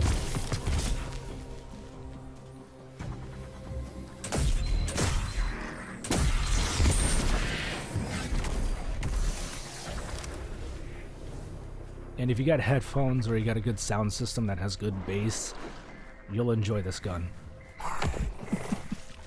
You'll enjoy it because this thing's got a mad bass.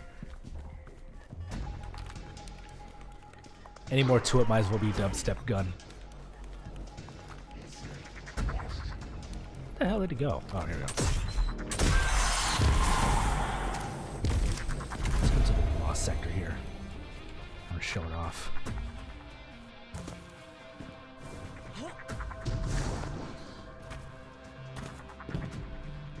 I mean, just firing it is like... If you got headphones, you can hear it. It's just like... Womp, womp, womp, womp, womp. Need to play Saints Row 4 again.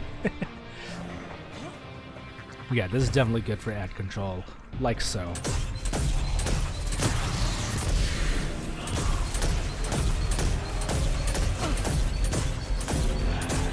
Actually, kill this thing.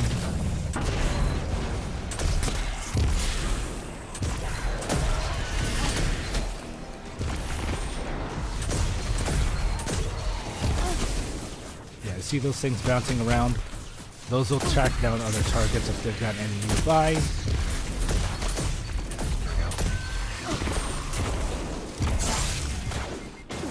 are very limited range. Either got nerfed or I'm just not doing it close enough.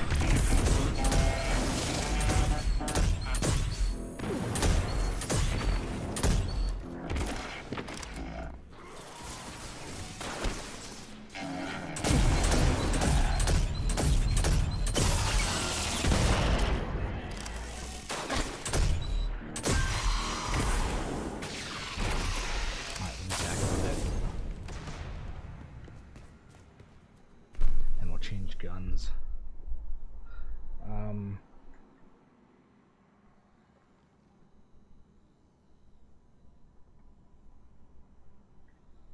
Where's the teal list? Here we go.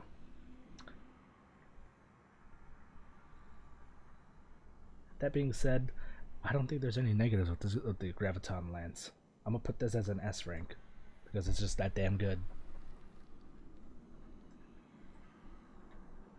I mean, it doesn't kick really that much.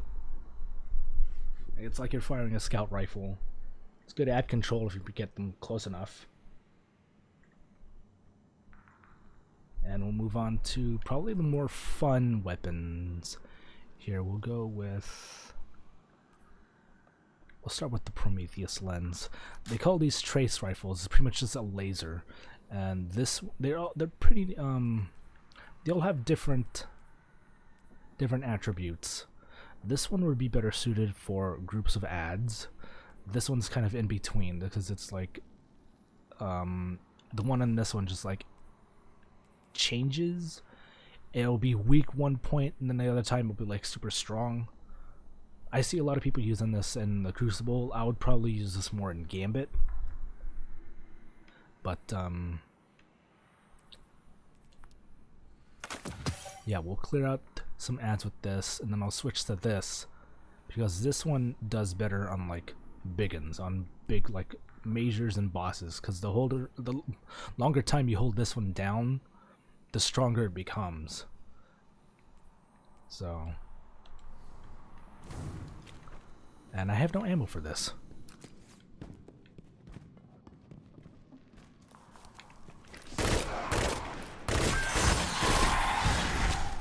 Now I do.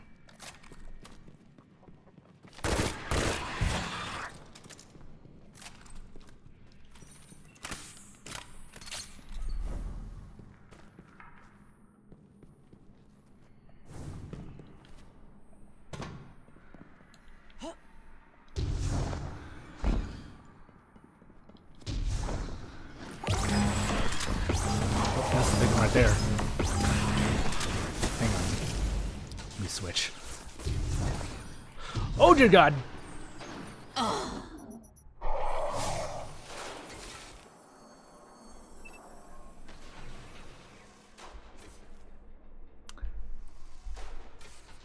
Not what I had planned. Alright, since the boss was right there.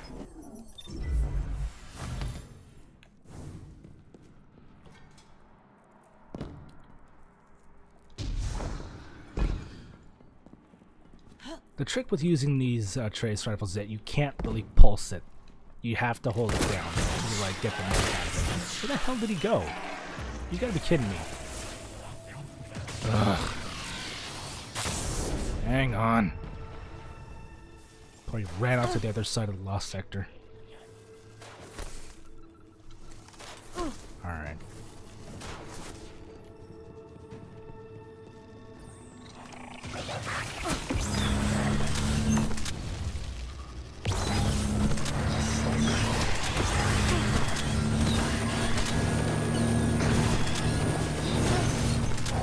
Oh, there he is. Now he shows up.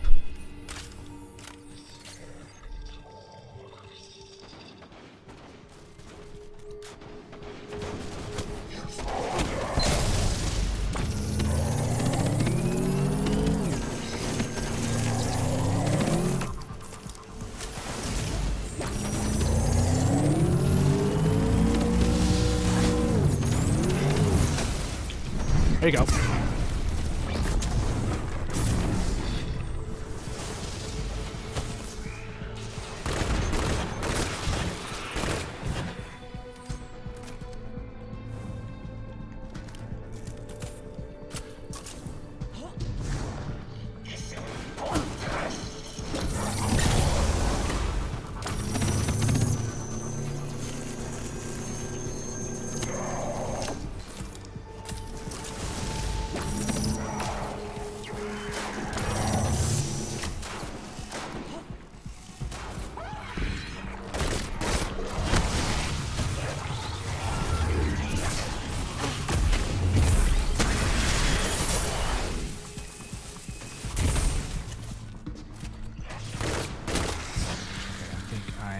Somewhat clear. Nope.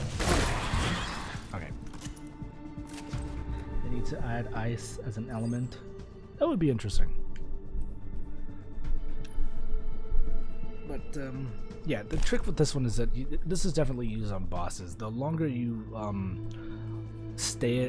longer you keep it on a target, you can hear it pitch the sound of the beam when it stays on the boss. It'll go like. It'll go up, but the second you go off of it, it'll like go back down. But yeah, this is definitely for bosses. The Prometheus lens is better suited for ads, because every time you kill something with this, the magazine is actually gonna reload.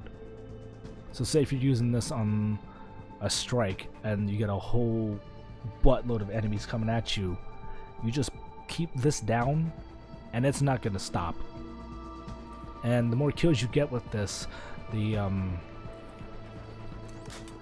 like the beam at the end, like the ball of energy at the end, is gonna get bigger.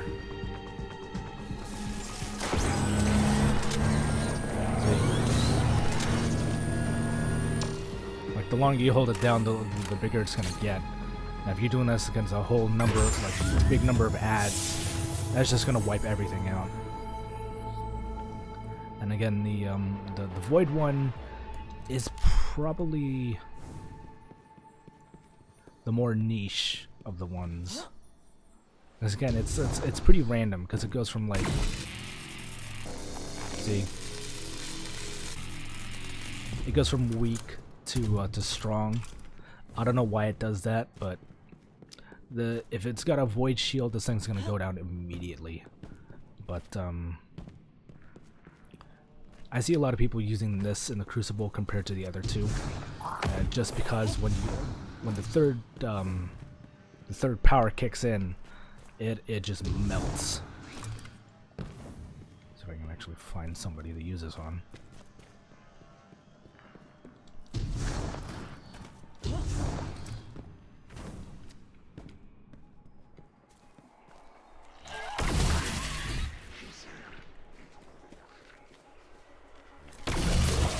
I think this one you could probably use in like sporadic bursts rather than just holding it down.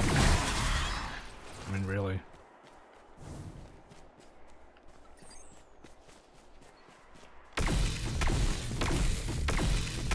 No, I think it stays the same no matter what you do. But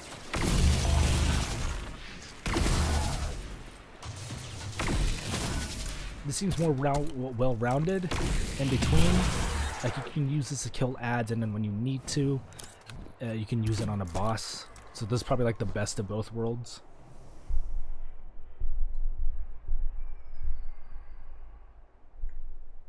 So, let's see. Where would that be?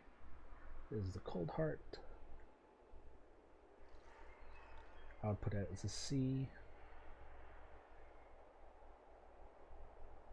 Just because it's like, it does better on bosses. Prometheus Lens would probably be a B, but I would put the, where is it?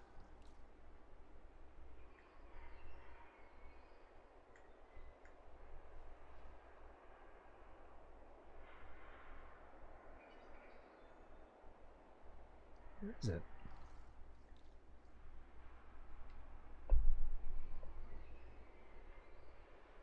Wait a second, do they not have it here? Hang on.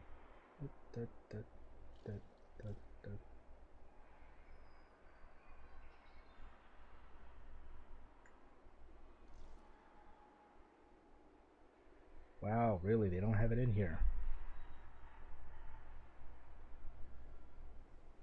I don't see it. It's not in here. Wow, whoever made this list did not do their job fully, because they forgot the wave splitter. But yeah, this one will probably be, I would put this one as, I would probably put that one as an A tier, just because it's the best of both worlds. So move on to the fusion rifles. We'll go on to Telesto.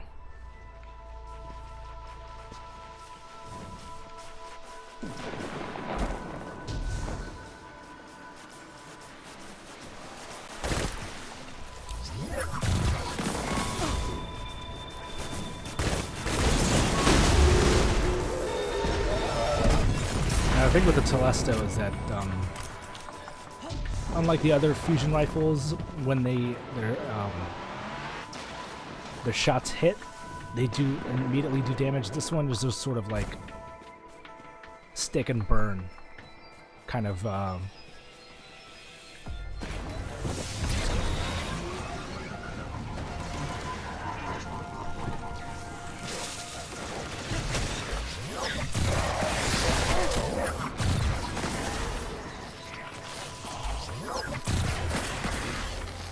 Because like when you put it on something, it's gonna burn away. It's gonna explode. It's like firing a bunch of sticky explosives onto it. Then when you put that on a boss, it keeps moving around. That's definitely helpful. Say like the Taken, any Taken enemies. Yeah, this will definitely wreck around them.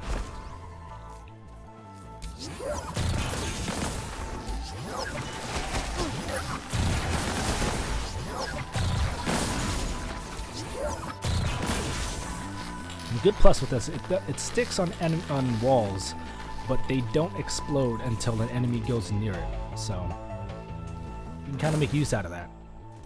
Again, it's like throwing sticky grenades. This is useful for both. Normally, I would just use it on like majors, or like bosses and stuff like that. This one definitely is a boss killer. I don't ever really use it on ads, but if a boss is near, I'm gonna unleash hell on this thing. I need ammo.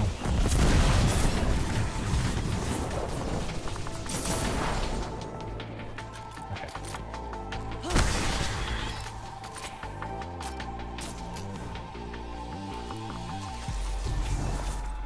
This one would really only get the most out of me fighting against the boss, because what the Merciless does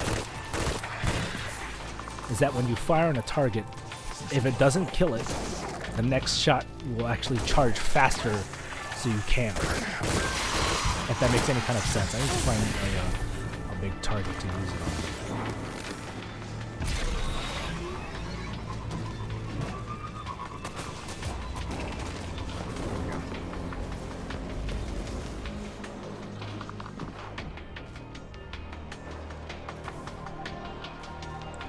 Actually, we'll show off the Celestial in this one a lot more.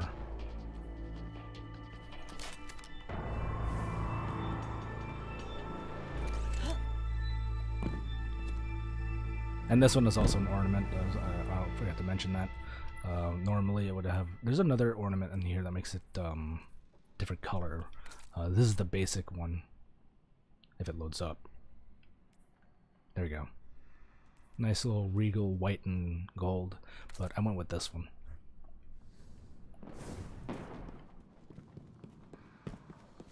The trace rifles do have an ornament, but it's not that much different.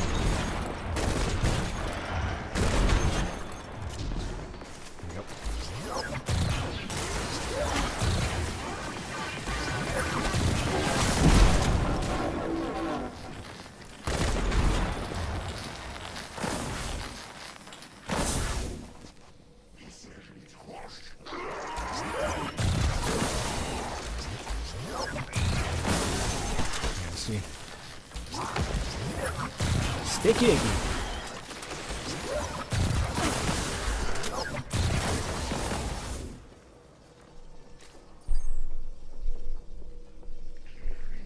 A legally safe needler.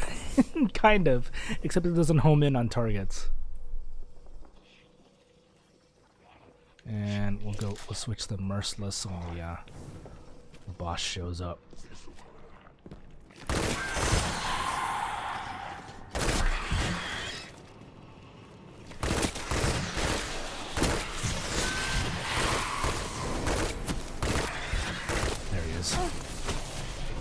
Need more ammo. Come on, green bar. Green bar.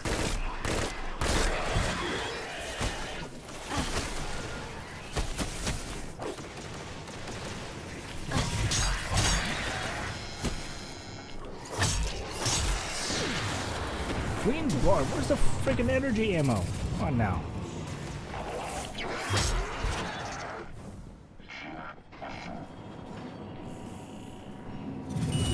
Don't go nowhere.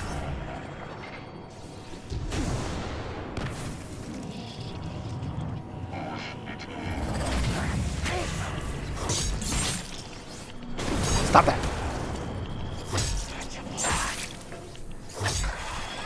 Oh, you've got to be kidding me.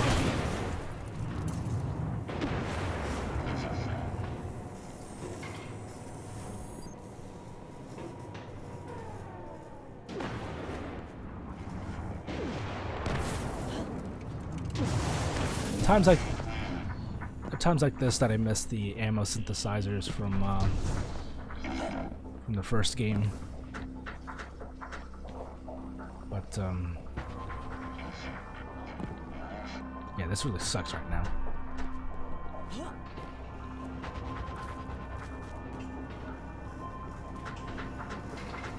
Where is he?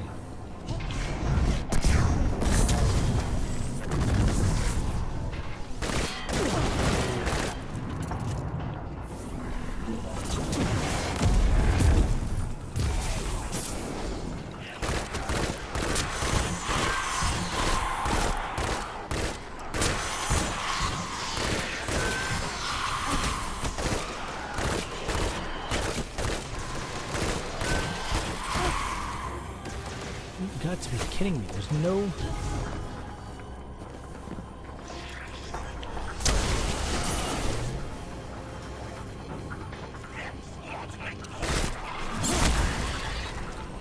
I went through an entire lost sector, didn't pick up any green ammo. Are you kidding me? That's aggravating.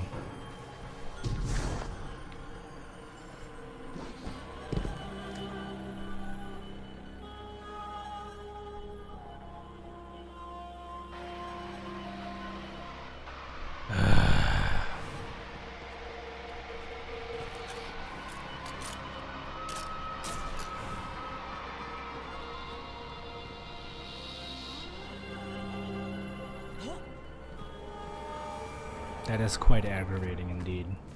Alright,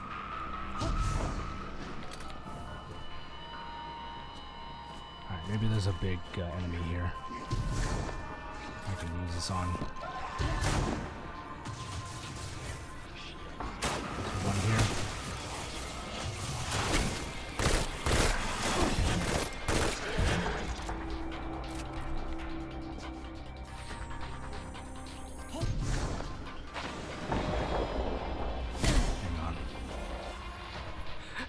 I'm like mentally divided. Here we go. I think that's a servitor boss.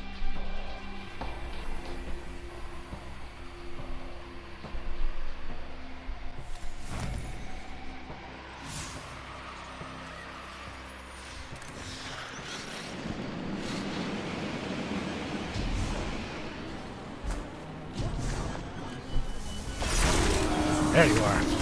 There's that servitor again. Actually, this is a new servitor. When you kill them, they stay dead.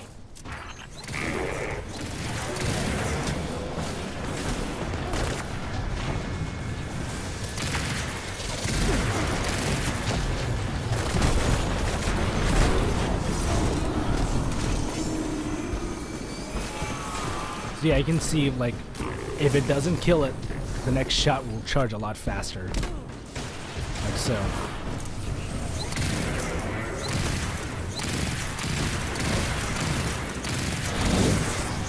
And that just, like, took off a lot of damage for him.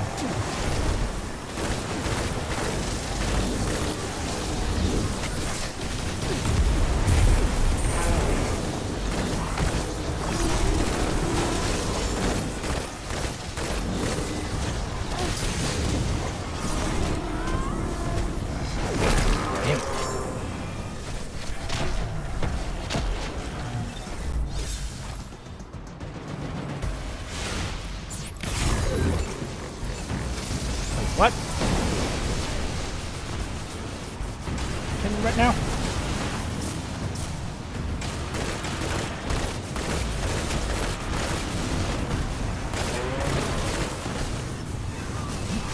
Screw it.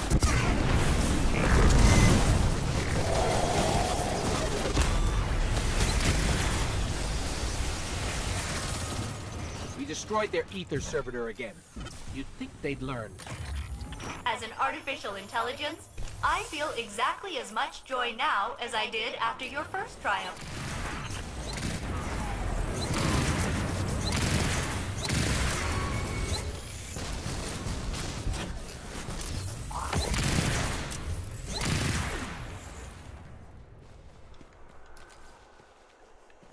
So yeah, that's the Merciless. I do love that gun. Yeah, it's fun to use. When you're using on a bosses, that's when it really makes the most out of it. That's really puts itself to good use. Other than that, I wouldn't recommend it using it on ads because of it. But I would put the Merciless as a C. But the Telesto has more use. I would put this as a. Actually, I would put the Telesto as an A, just because it's like such a good balance to it. Let me get out of the way before I get shot at.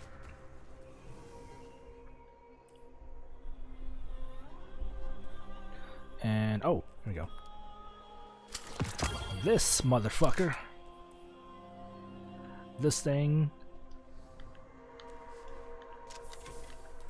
I'm just gonna shoot it and let it do the talking.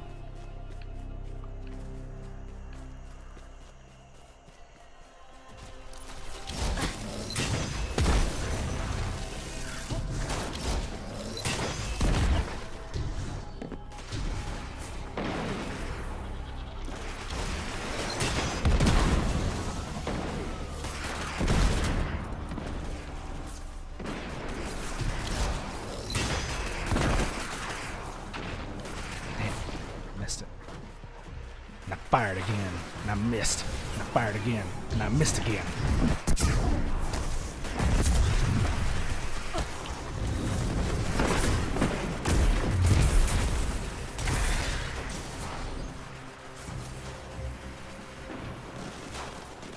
And I have no ammo for this. Are you kidding me?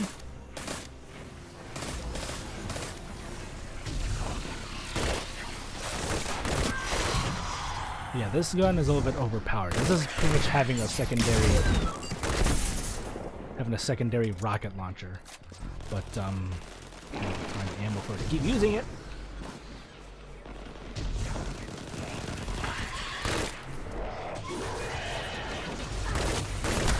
Here we go.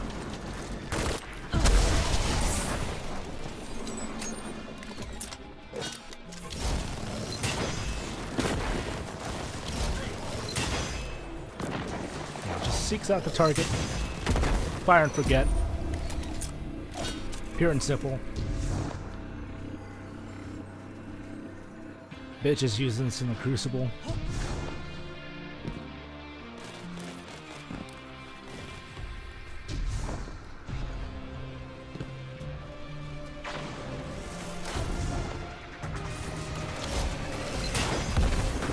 There you are.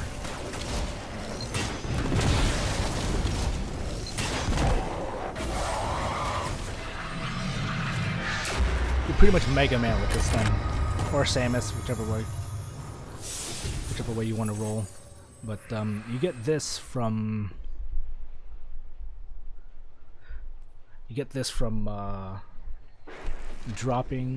completing forge weapons in the Brugusia Forge on Earth. There's a forge completion. It's like the bows, the Monarch bow.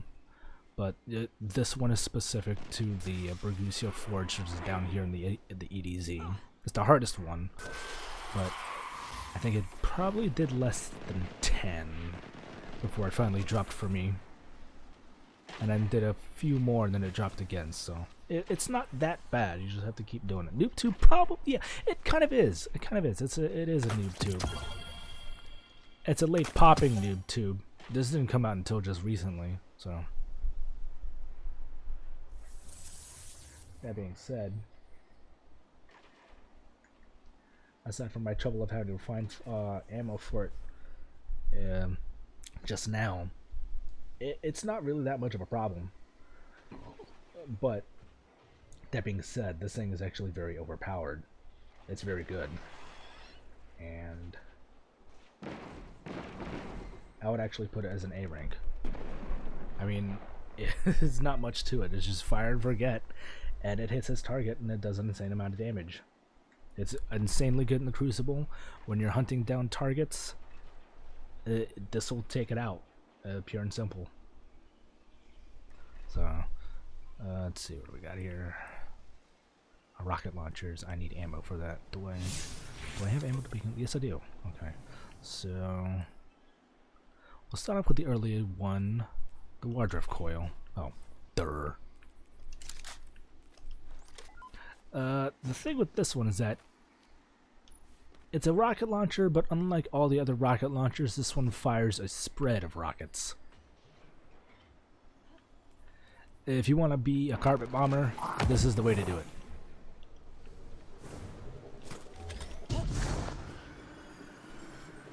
Like so. Hang on. Stupid ship.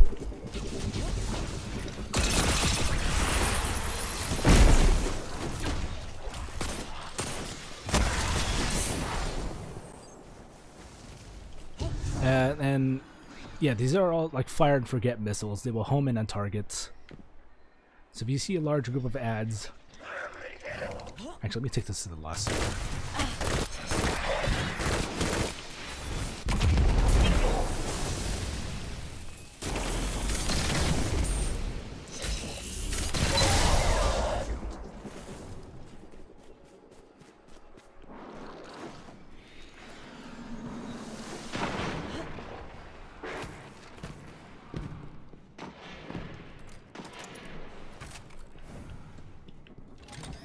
Yeah, if you're trying to clear a whole bunch of ads that are grouped together, this is the way to do it. This is your carpet bomber. If you get into the air, this is why I've liked using this without Warlock, because they can stay in the air the longest.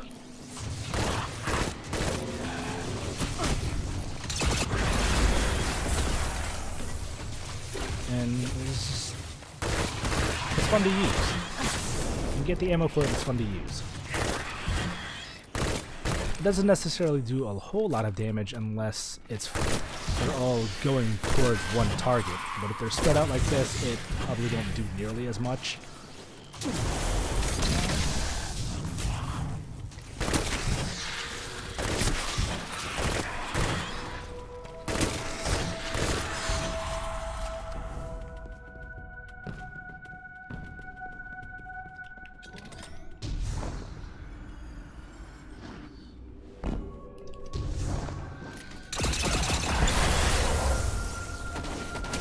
See, he's still alive, so.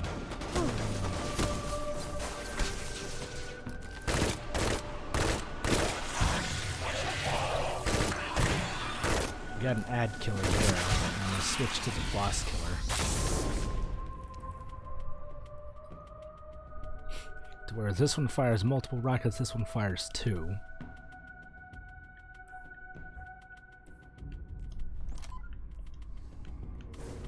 And you'll find out why. As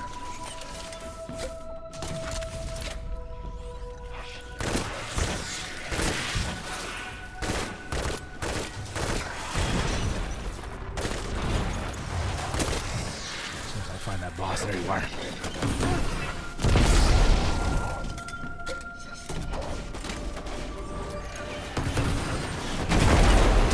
Really? Didn't kill him? Inconceivable!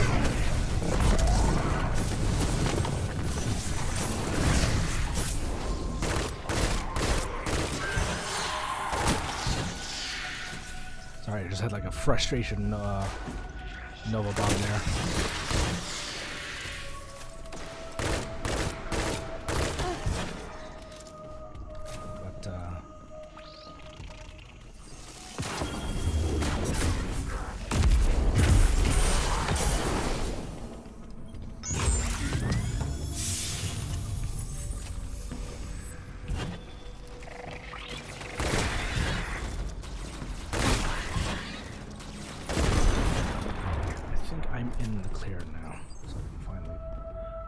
What pulse rifle is this?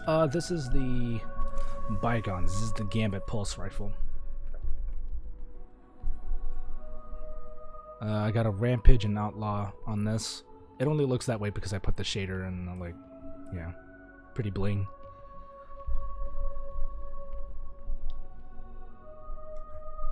But yeah, is the trick with this one is that when it fires 2 rockets, one is void, the other one's solar, but the void rocket actually does like negation damage. It takes down shields, it stops them in the tracks, it stuns them, and the second rocket does burn damage. It's a 1-2 punch with this thing.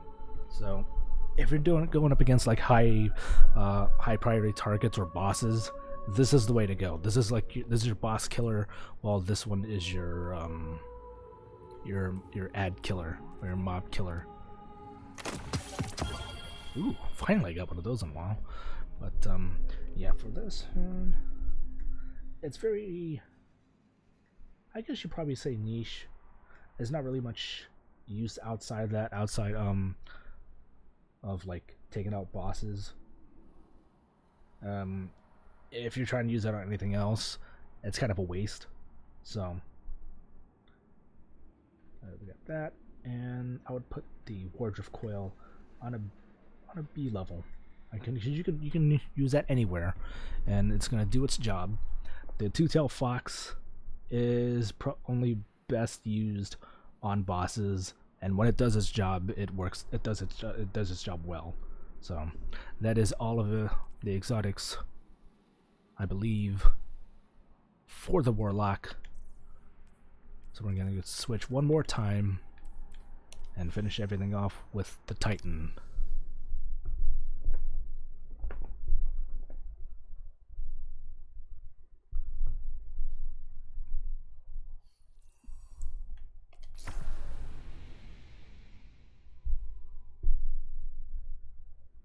I've actually got a lot of pulse rifles for my warlock. A lot of like legend. They all have like different attributes to it. They all handle differently, so it's kind of like situational.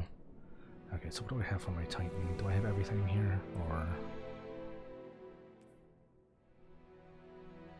I believe I've got everything. All right, so I think I'm good for this. So let's go ahead and take this to.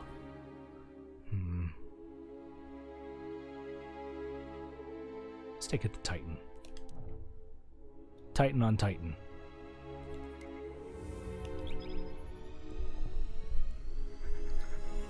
And we'll start it off with probably my favorite weapon on my Titan. I don't normally use submachine guns, but when I do, it's the Huckleberry and the Risk Runner. And you're gonna find out with the Huckleberry. The thing with this is that when you kill things with this, the magazine reloads. And like, if this thing will mow down ads, and you've got the if you're not using up as much ammo, or if you have the catalyst which reloads the magazine completely, this just destroys. You're just like mowing everything down. The Risk Runner does the same thing, kind of. The unique thing with this one is that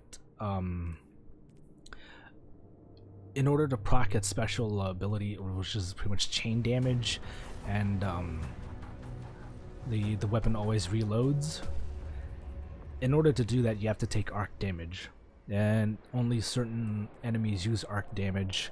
I think the Fallen and the Taken use that, and not much else.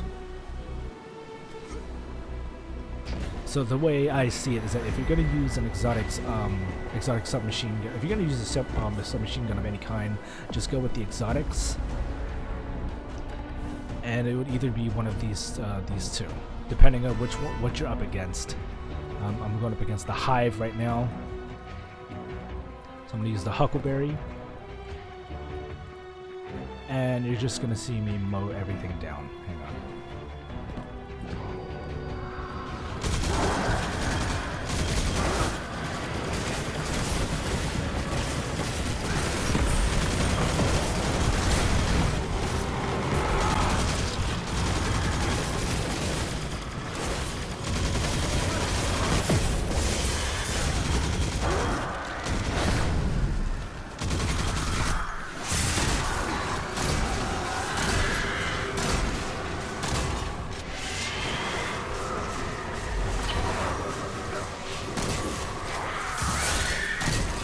Here we go.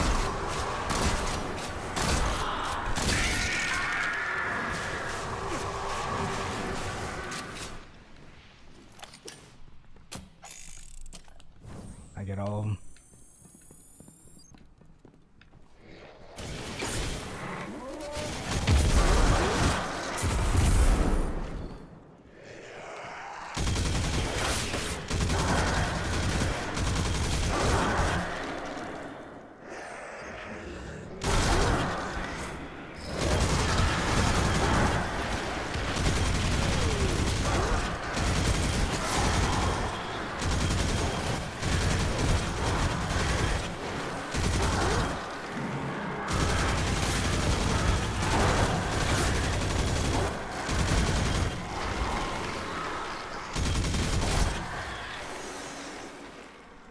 Yeah. I think that's probably like the only time I ever reloaded.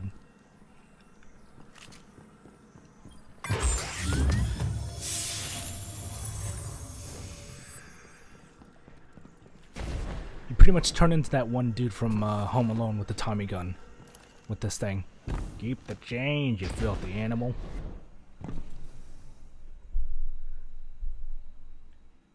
But, yeah, this is definitely a good weapon to use. Go with an auto rifle, and we'll switch to the risk runner because there are some fallen here.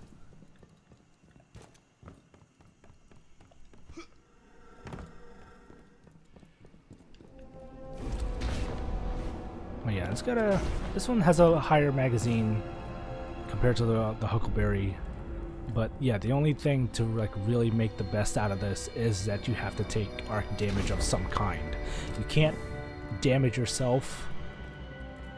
As far as, at least I don't think so. Actually, hang on, let me, I don't think you can. I don't think you can just, like, throw down a grenade and just make yourself proc the arc damage, or excuse me, the chain lightning.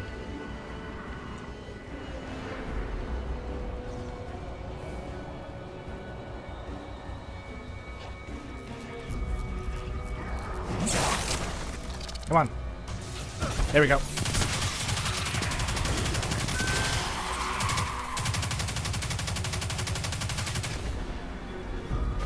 Yeah, see, it just keeps reloading. I can just hold the damn thing down.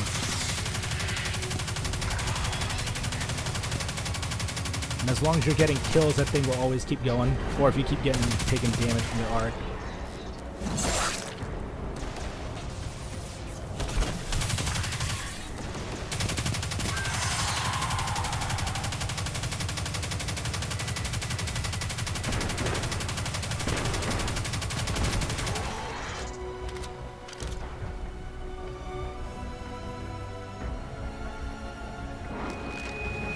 Where the hell is everyone?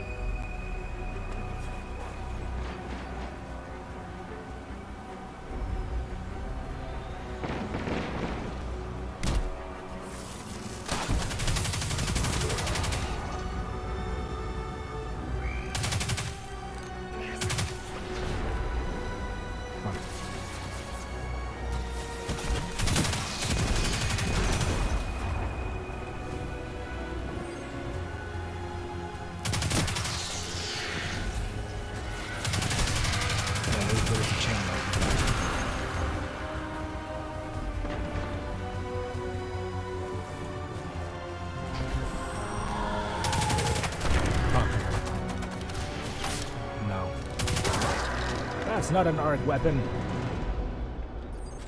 But yeah, compared to the Wrist Runner and the Huckleberry, I like the Huckleberry more. Just because you don't have to worry about getting hit by an arc, you can just mow everything down. So... that being said, the road's still good. But I would put the Huckleberry as an S tier.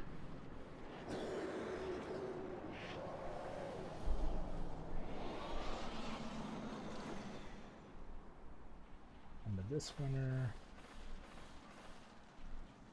as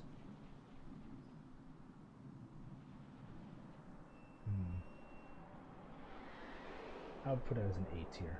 I mean, it's still good, but again, you need to somehow get the actually, let me see if do I have a grenade? Yeah. Oh, so it does proc. Okay, I didn't think it would.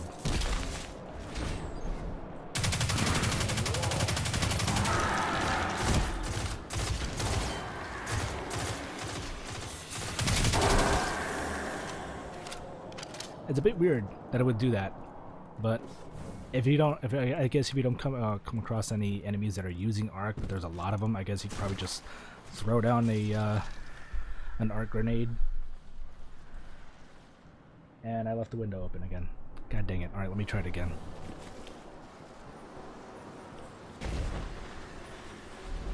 Just to show it.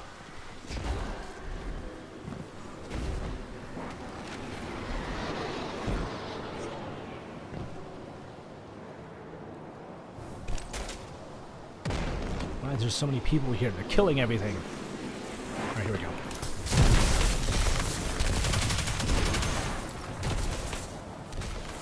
Yeah, this is a weird thing to do. But I guess that's why they call it a risk runner.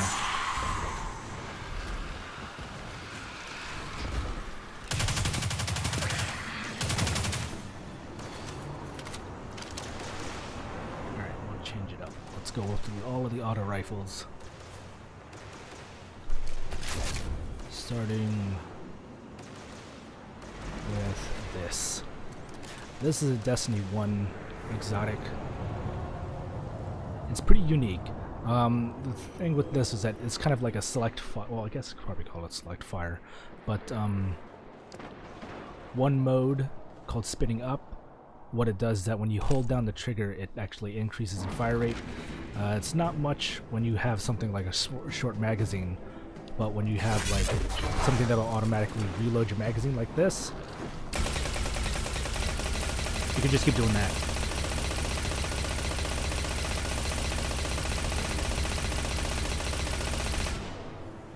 And it's got pretty good handling. It doesn't... If you be able to control the kick, it's not going to go around that much. The other one is like slower, faster fire rate, but it hits harder. Wait, what did it say?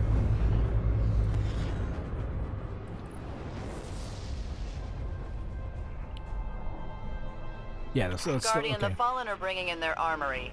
Again. You'd think they'd know better by now. Like when you fire it normally, it just does this, but when you aim down the sights, it's a much slower fire rate, but it hits hard.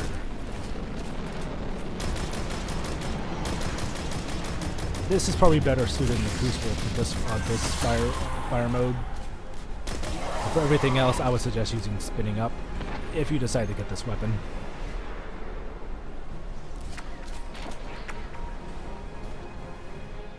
The other one that I have on here is Cerberus +1. This is a weird one. The thing with this is that it's got multiple barrels firing all at once. But the thing with this is that you can't be that accurate with it.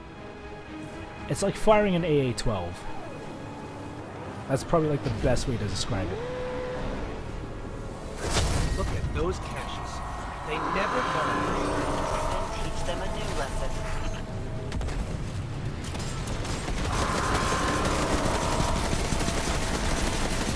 Like, if you're in a group of ads like that, they're not oh shit!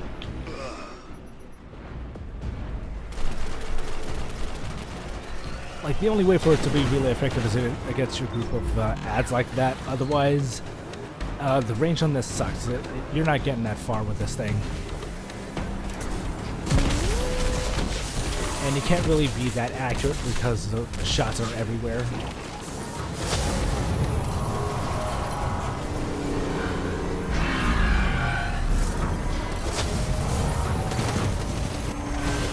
That's all the cameras. You know what that means.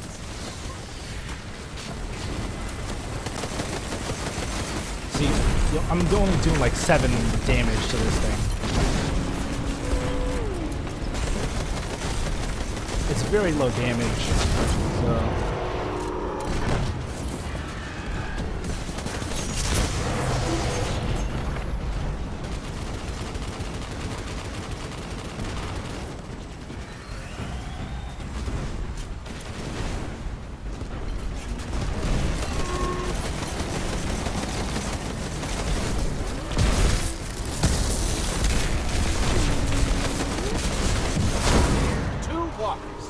How do you like that, Fallen? Oh wait, can't tell it. An extremely successful sortie, as I've come to expect If from I'm you. completely surrounded, Well done. I am not going to do Again. that well with this gun. This is probably one of the more poor performing. Like certain boss in Code Veronica, don't remind me. This one's fun to use. This is Uncle Gazpacho. Enough said. Although you can't spin up the barrels like you could before. Well, yeah, like it's weird. If you aim down the sights, the barrels aren't going to spin up like you would on like a minigun or anything like that.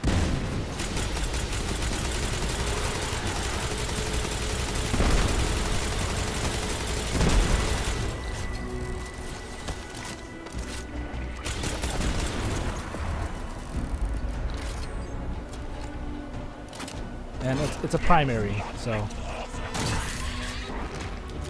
find the ammo for it. There we go. Like, I think I just picked up one brick and already have like 500 rounds. This is where the rally barricade comes into play, and I just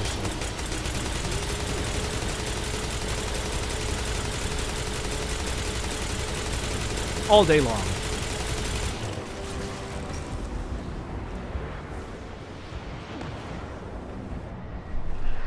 Against like this would probably like, this is just well-rounded. It's I don't know, it's weird unless you be able to like somehow spin up the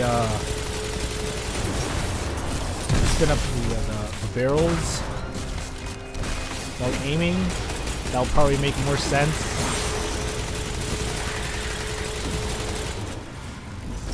But the way it's handled right now is very weird.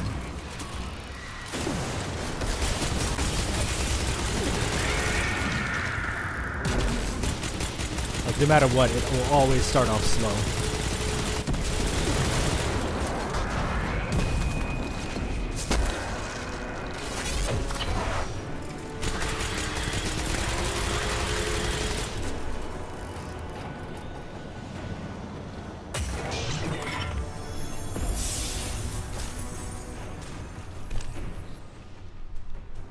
I think that's all of it for that one. So we'll take care of those three real quick. So yeah, Sarah's regime. I'll put this as... Actually, because of its usefulness, I would put this as an S tier.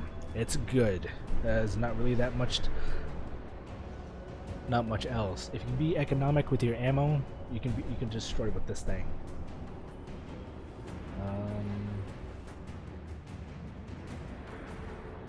Cerberus +1 probably be my only D tier. It's not that good.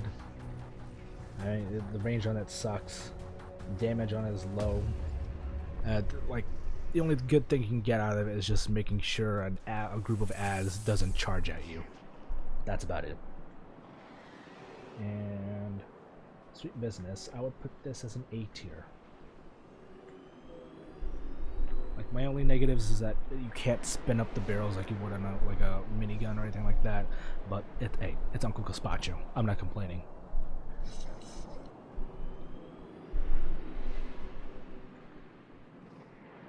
Let's see, and I got the chaperone here. You've seen people kill me with this in the Crucible.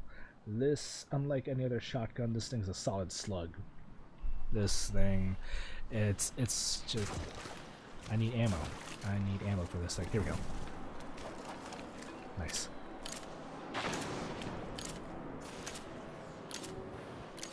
Wait for it. Yeah, you heard that right. When I reload, it does a whip crack. And I guess that's an eagle sound. It's like an old western whoosh. Yeah. Given that foolishness, this thing is quite the beast. This thing will just, like, destroy anything you shoot it at. Oh, I missed. Like any shotgun, but this thing's got range to it, so...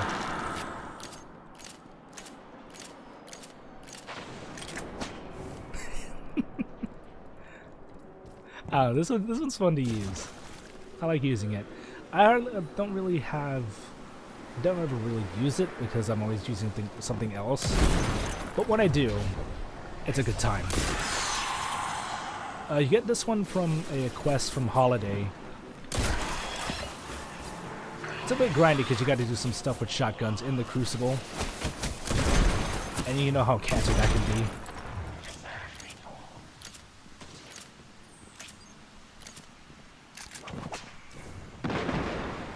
Where is it?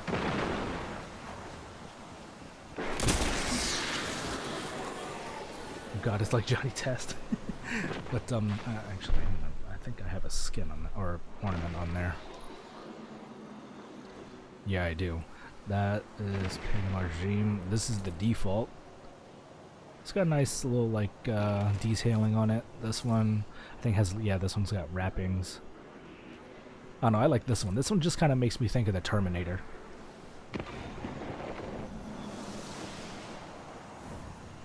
I mean, enough said, right? Let me see how good the range on this thing is.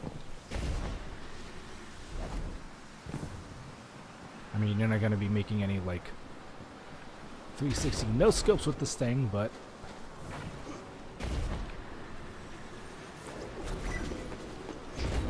Where the heck is everybody? Jesus Christ.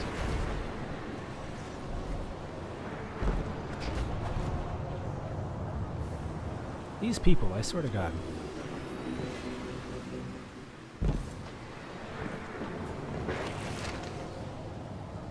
Here we go.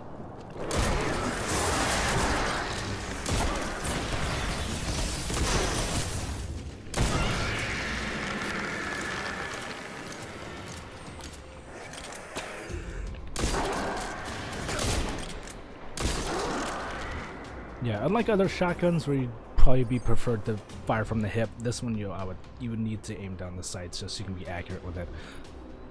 What was the road burn? Precision kills, bonus handling. Okay, so it boosts stats when you land precision kills. So yeah, aim for the head.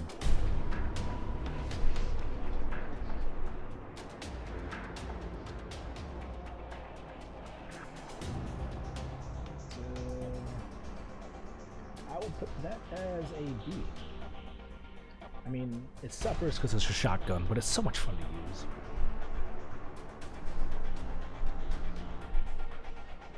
If you can get the ammo for it in the Crucible, and if you're able to land the hits, there's no stopping you. Alright, move on to the second group. And...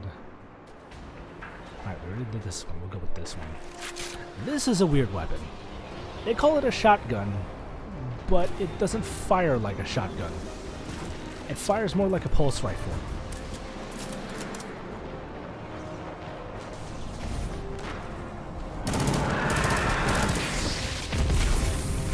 Ran out of ammo.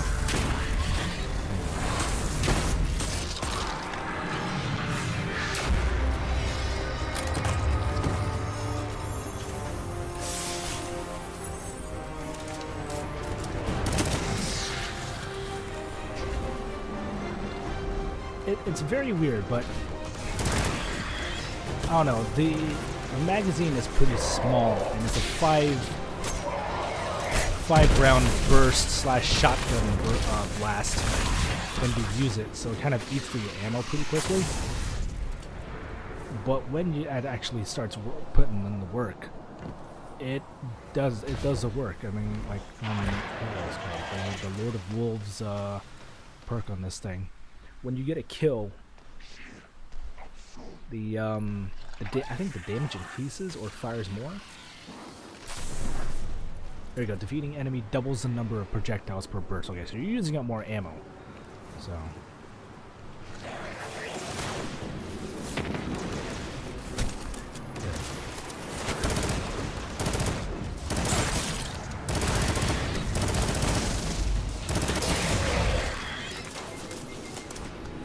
It's weird. It kicks like a mule when you're trying to aim down the sights.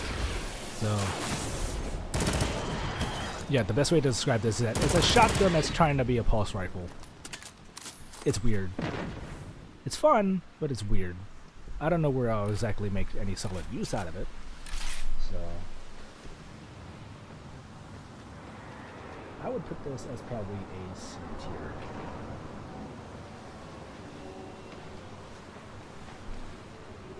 I mean... when it does its work, it does its work. but it's not too bad. If the magazine was larger, or if you probably had enough of it around a rally barricade, it would probably do a lot more, but it's a weird gun. This one I hardly ever use. This is a thumper. It's straightforward. It's a single shot grenade launcher, and I need ammo. Again.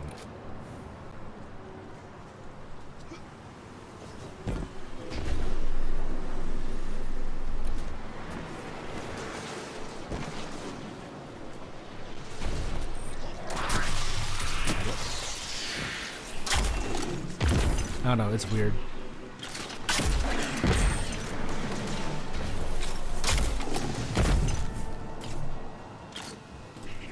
You can tell I'm not good with grenade launchers.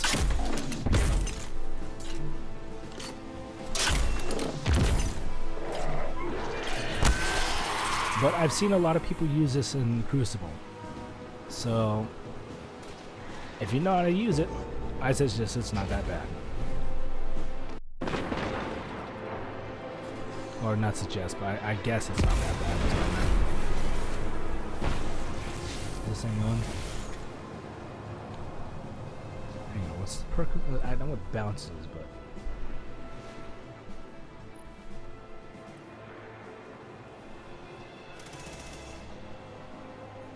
Bounce off surfaces. Oh, I gotta hold it to fire and then release the detonate. Okay, that's the thing.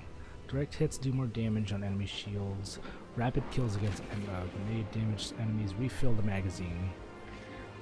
Kills always drop primary ammo. Okay, so it's a bit of synergy that goes on with this if you know how to use it.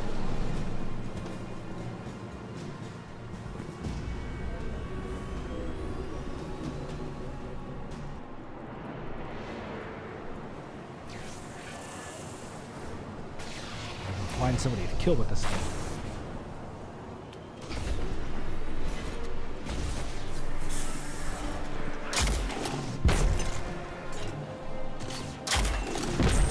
There we go.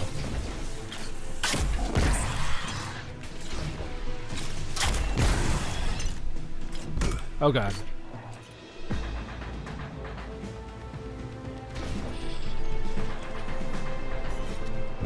I'm...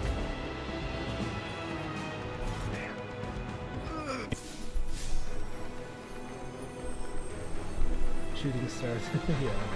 Alright, so...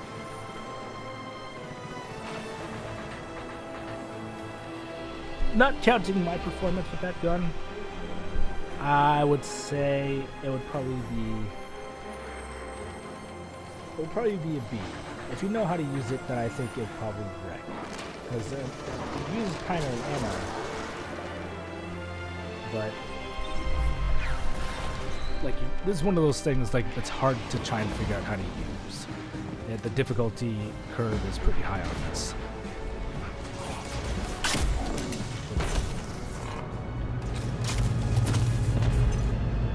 I am just terrible at it.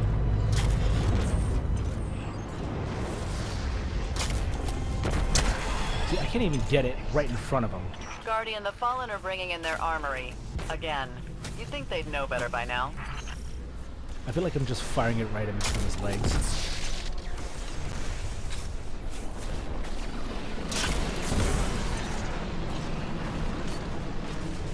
A Warlock would probably have better luck with this.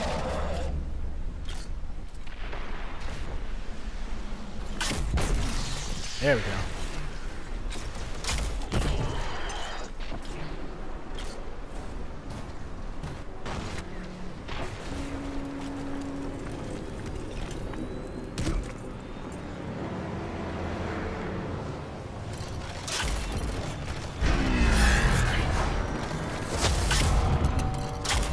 Look at those caches. They never learn. Not much you can get out of them. Grenade launcher. Not my favorite, but I guess if you know how to use it. This one is a fun one. I like this.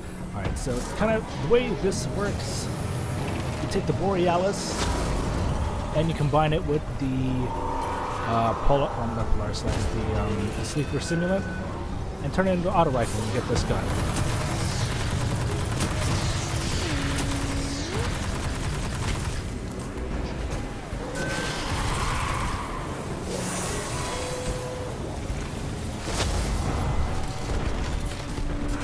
This is also a Destiny 1 exotic.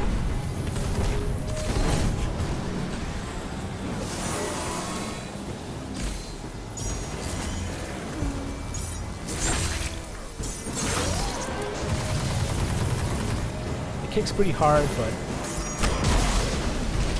I don't know, the ricochet rounds kind of make up for that. I'm not even aiming at them, I'm still doing damage to them.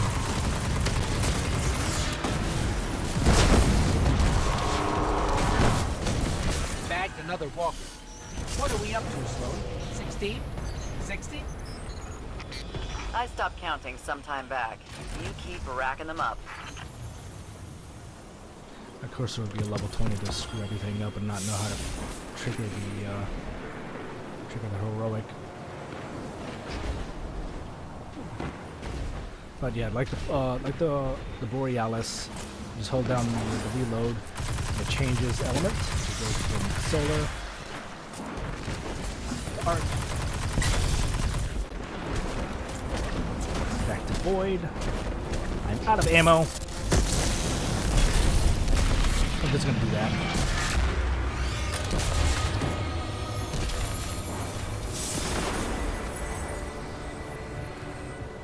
So yeah, that's one of my more useful guns. Pure and simple. It bounces off walls. I think it over-penetrates targets too. Yeah, over-penetrating ricochet rounds. Bonus damage on bounce, so it doesn't necessarily weaken. So it's a nice little thing, and it changes elements. So there's a lot of use I can get out of this. I would put this as an A tier.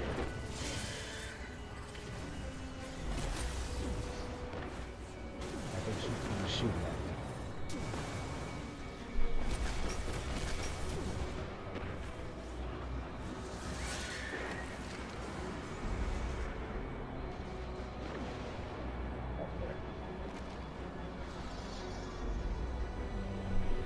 Heavies.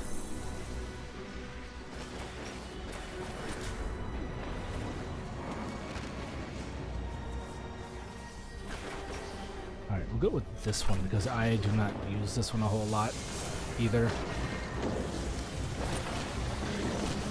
me see what this thing says.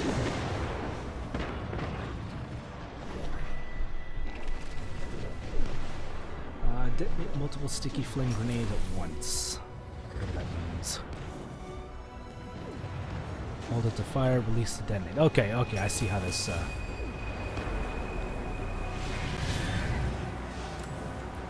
I see where this goes. So if I do this, and they're gone. And it's gone.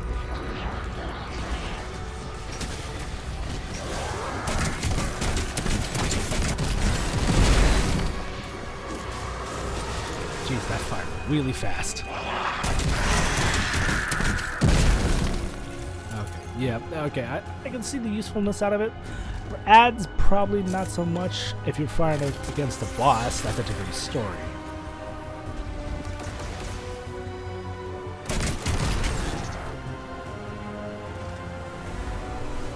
God dang it. Ugh.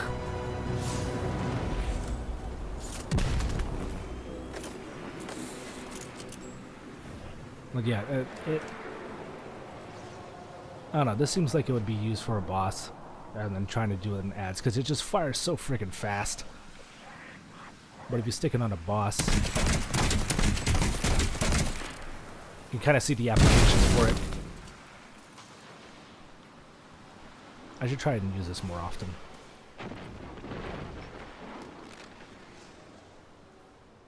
This one, on the other hand, this one I use actually more often.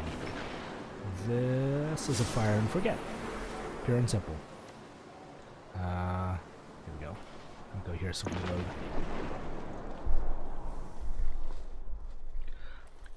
Yeah, because the thing with this is fire and forget, it skitters along the ground and just chases down targets.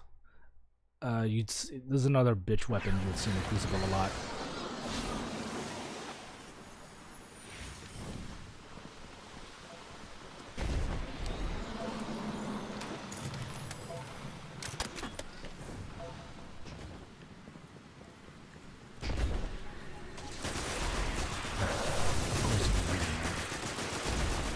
Getting in my dang way.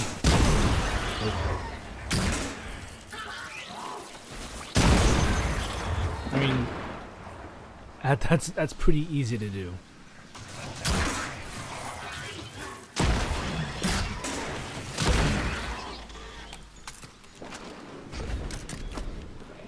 It's one of the easier ones.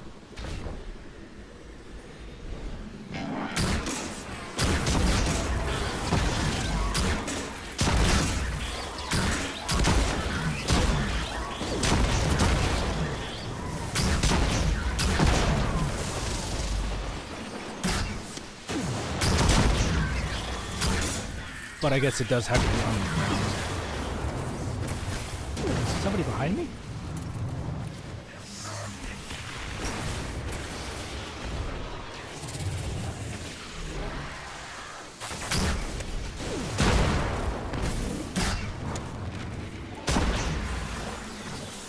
Yeah.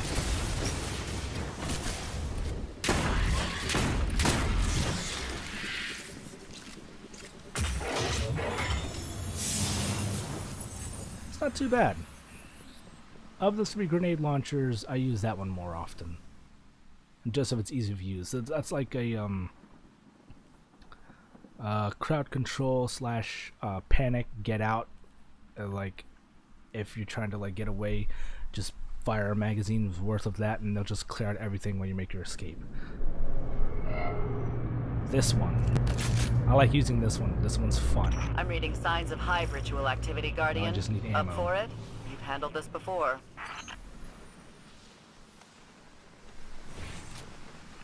I'm guessing I can get some ammo from this.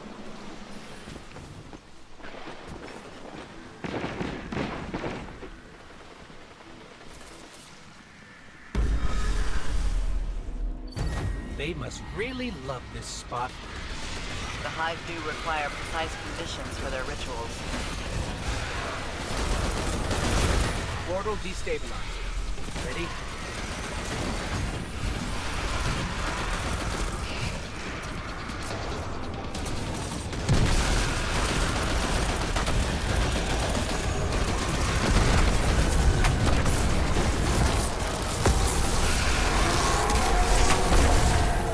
Another day, another night. Another demoralizing defeat for the hive. That was easy. I've lost count of your victories, but I know there will be many more.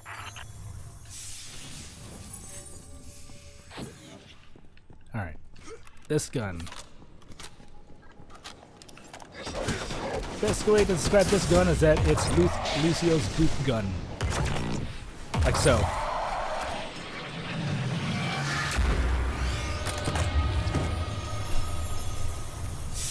It's a shotgun, but it's more like a shockwave.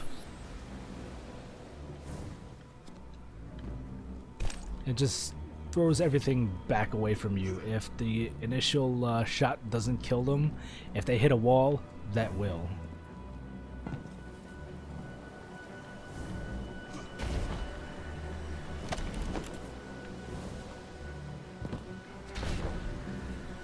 can't find anybody.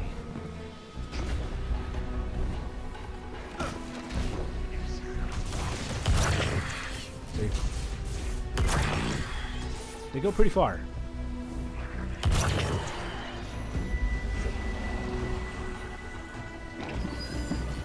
And you see a lot of this in the Crucible as well, but mostly just for fun. This is kind of one of those guns where you like insert Wilhelm scream here.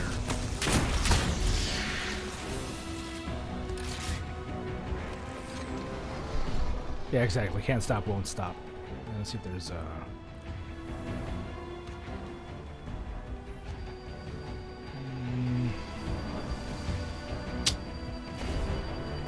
I need ammo.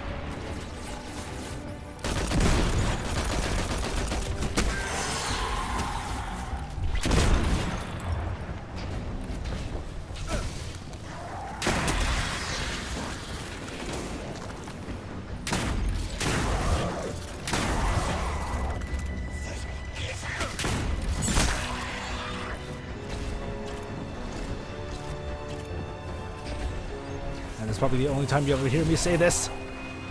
Yeet!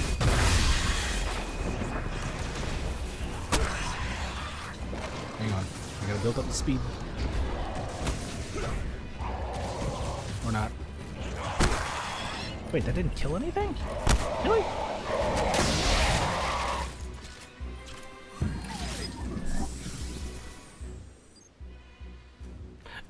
Because I don't have the helmet. I can be swinging, but I've changed my armor.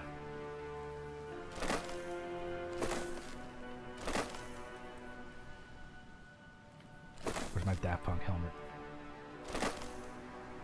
Yeah, this helmet is perfect for this subclass. I'll probably demonstrate that one for real quick.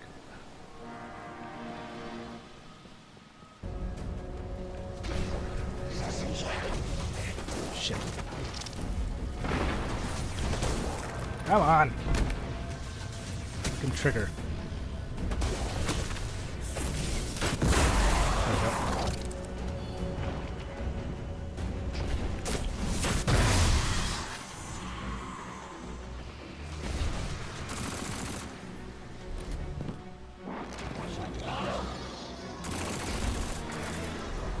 Oh dear God, you clicked it. Of course you did.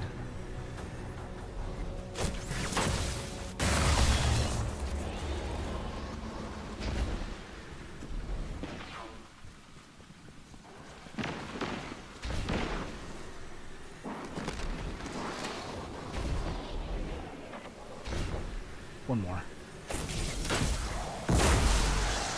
Didn't even see it coming. Excuse me?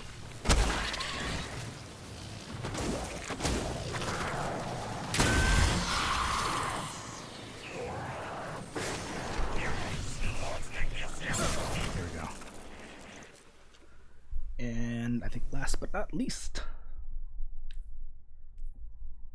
Yep. The only exotic machine gun. This is also a Destiny 1. These are also in RNG. There's no quest for that. But I absolutely love this gun. Call it the Thunder Lord. You're about to find out why.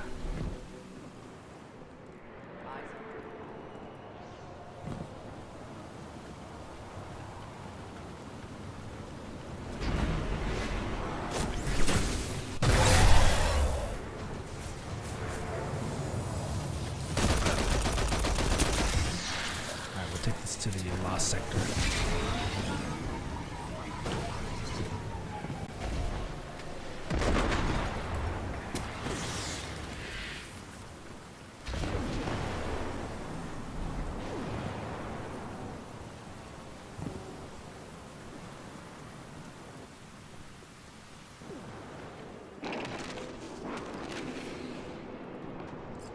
But yeah, the unique thing about this one is that when, I think it's kills or hits, I think it might be hits.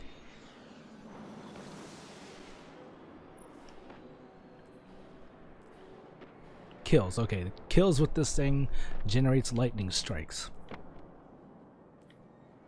Yeah. This thing is Thor. Thor the machine gun.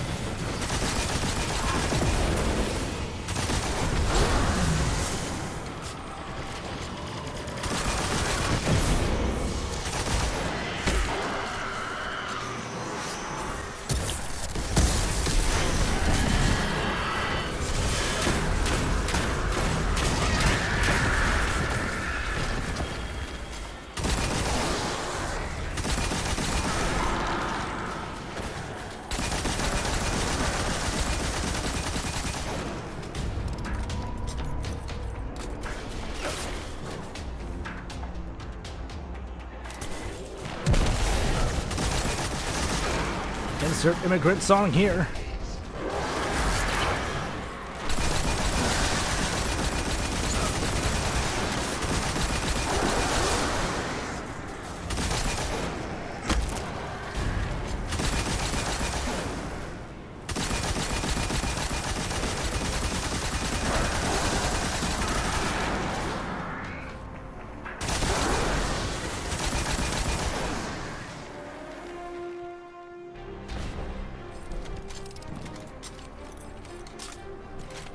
But yeah, I love that thing. Chubby Thor. Thor Chin Gun. Thor Chin Gun. It's like, is that supposed to be like Thor Odin's son? But yeah, this one's definitely a must-have. If you like machine guns, that's a way to go. So, let's see. This would probably be put as a B tier. This one would probably be niche. This one's just fun to use. I would put this at a beer. Beer. Yeah, I could use a beer right now. And this one I would put at A tier. The only thing keeping it from being S tier is its ammo. It's a heavy. So, yeah, that would be my tier list.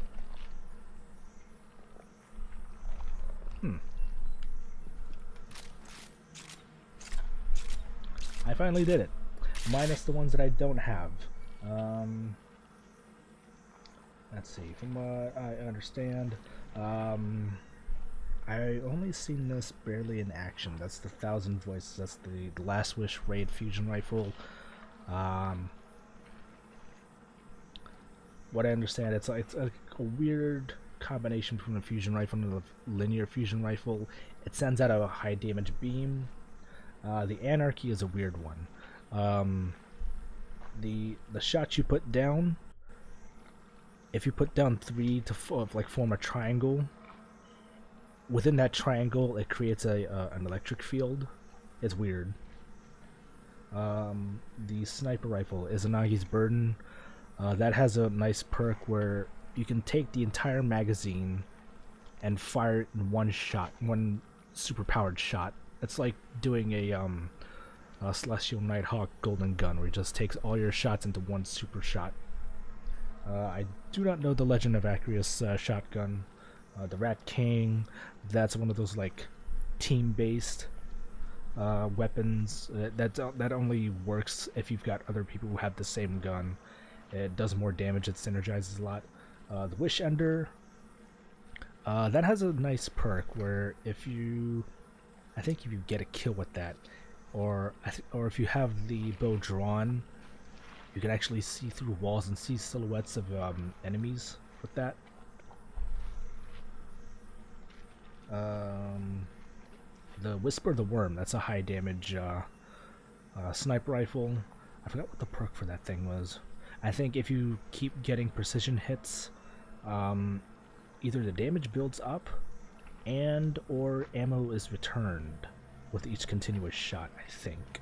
Don't quote me on that. Thorn. In Destiny 1, Thorn was hated in the Crucible because the shots did burden damage. It still does burden damage, but in Destiny 2, every time you would make a kill, it would drop stuff that you would pick up and it would actually do bonus damage. That's just like the Destiny 2 version of that. I mean, it still does burn damage, but when you pick up like souls that you get from kills, you do more damage. But yeah, that's the Thorn.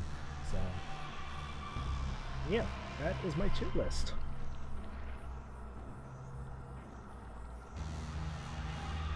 Hanzo Solar Arrow, kind of.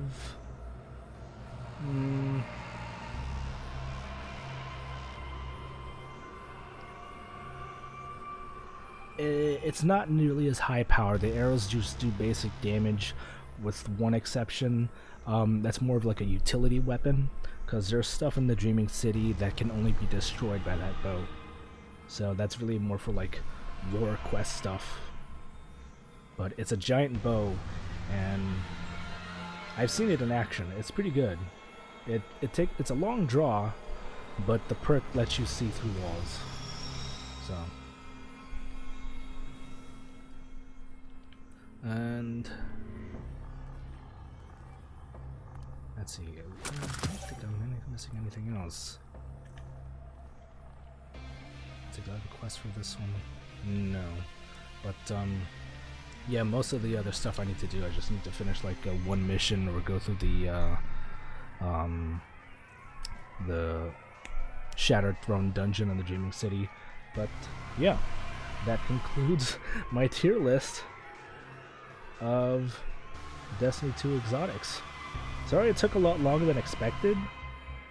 I am well over my usual time, but I hope you enjoyed it regardless. Again, this is an impulse stream. I've always wanted to do this because I had like collected a lot of the exotics. So, but yeah, that'll be it for tonight, and we'll pick up another stream on Monday where we come back with more Metal Gear. Hopefully I can be able to finish that. If not, I think it'll probably take 1, maybe 2 more streams to finish Metal Gear. I think I'm not that far off. I could be able to finish it by tomorrow. But yeah, Mondays Metal Gear, Wednesdays and Fridays will be more Shadow of the Tomb Raider. So yeah, thank you for joining me, and if you'd like more information on the rest of the lazy streamers, head on over to Bravo's site, where you can find more info on my streams, as well as my archive, and if you've got any burning questions, comments, or complaints that you would like me to know about, or any suggestions you might have for me for future Let's Plays, Let's Tries, Johnny Versus, or WTF Gaming, head on over to the contact page and shoot them out to me over there. Again, thank you for joining me tonight. I'm going to go ahead and upload this on YouTube, because I want to show this to the rest of the clan in case they haven't seen it. But yeah, I did this for their benefit, for your benefit. If you're part of the clan, if you're part of the Vanguard's Fist in Destiny 2, that's for you guys. Let's see if it's worth it. But yeah, thank you for joining me, and I'll catch you guys tomorrow. Take care. Love and hype. Life is good. Good night, everyone. Get some sleep.